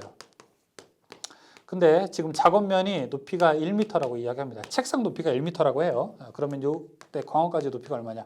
2m가 되겠죠. 답은 2번이 됩니다. 78번 실내 면적이 땡땡이 교실에 그 다음에 정광석, 그 다음에 40W 특광 등을 설치해서 평균 조도 150 룩스로 하려면 몇 개의 등을 설치해야 되느냐? 조명률 50%, 감광 보상률 1.25로 하게 된다라고 이렇게 이야기가 나오고 있습니다. 자, 이때 우리가 조명 기구의 개수 구하는 공식이죠. 78번에 이거는 FUN, fun은 add, EAD 이렇게 구할 수 있습니다. 여기서 N이 바로 개수가 되는 거죠. FU 분의 EAD 이렇게 우리가 식으로 놓을 수 있고요. FU 광속이 얼마라고 했냐면 지금 전광속이 2500이라고 했고요. 그 다음에 U 조명률은 50% 0.5라고 했습니다. 그 다음에 E 조도 내가 원하는 조도가 150 룩스로 하고 싶다고 하고요. 그 다음에 면적이 100제곱미터, 그 다음에 감광 보상률은 1.25배로 한다고 합니다. 계산해 보게 되면은 몇 개가 필요한지 나올 수 있죠. 15개의 조명이 필요하다고 하는 것을 알 수가 있습니다. 79번 조명기구를 일정한 높이 및 간격으로 배치해서 방 전체의 조도를 균일하게 조명하는 방식을 무엇이라고 하는가? 이거를 전반 조명이라고 하게 되죠. 전체적으로 은은하게 되는 거. 여러분 거실에 사용되는 방식이 바로 전반 조명이 되는 겁니다. 네, 여기까지 문제 풀어봤습니다. 이제 우리가 한 250개 정도 문제 풀어본 것 같은데 여러분 이 문제들이 지난번에 바로 출제되었던 문제 중에서 꼭 중요한 것들만 모아놓은 것이기 때문에 여러분들이 공부하실 때에는 다른 것도 중요하지만 여기 있는 내용, 이 초코파이 특강대에 나와 있는 내용들 중심으로 학습을 하여 주시기를 바라겠고요. 여러분 무엇보다도 합격하시는 게 중요합니다. 그렇죠? 합격한 다음에 점수는 61점을 맞나 100점을 맞나 합격하는 거 똑같습니다. 실기 면제해 주는 거 아니에요. 고득점 맞거나 저득점 했다고 실기 면제하는 건 아니니까 어쨌든 똑같이 실기의 과정 들어가야 되니까 꼭 여러분들이 무사하게 필기시험을 합격하시기를 바라겠습니다. 어쨌든 많이 준비된 분들이 훨씬 더 시험을 잘 보는 것만큼은 우리가 부정할 수 없는 사실이기 때문에 여러분 마지막 시험 보는 날까지 준비를 잘 하셔서 좋은 성과 얻으시고 성과가 잘 얻으셨다면 좋은 합격 수기를 남겨주셔서 꼭 여러분의 다음 후배들에게 좋은 메시지를 남겨주시기 바라겠습니다. 항상 노력하는 다산에듀가 되도록 하겠습니다. 감사합니다.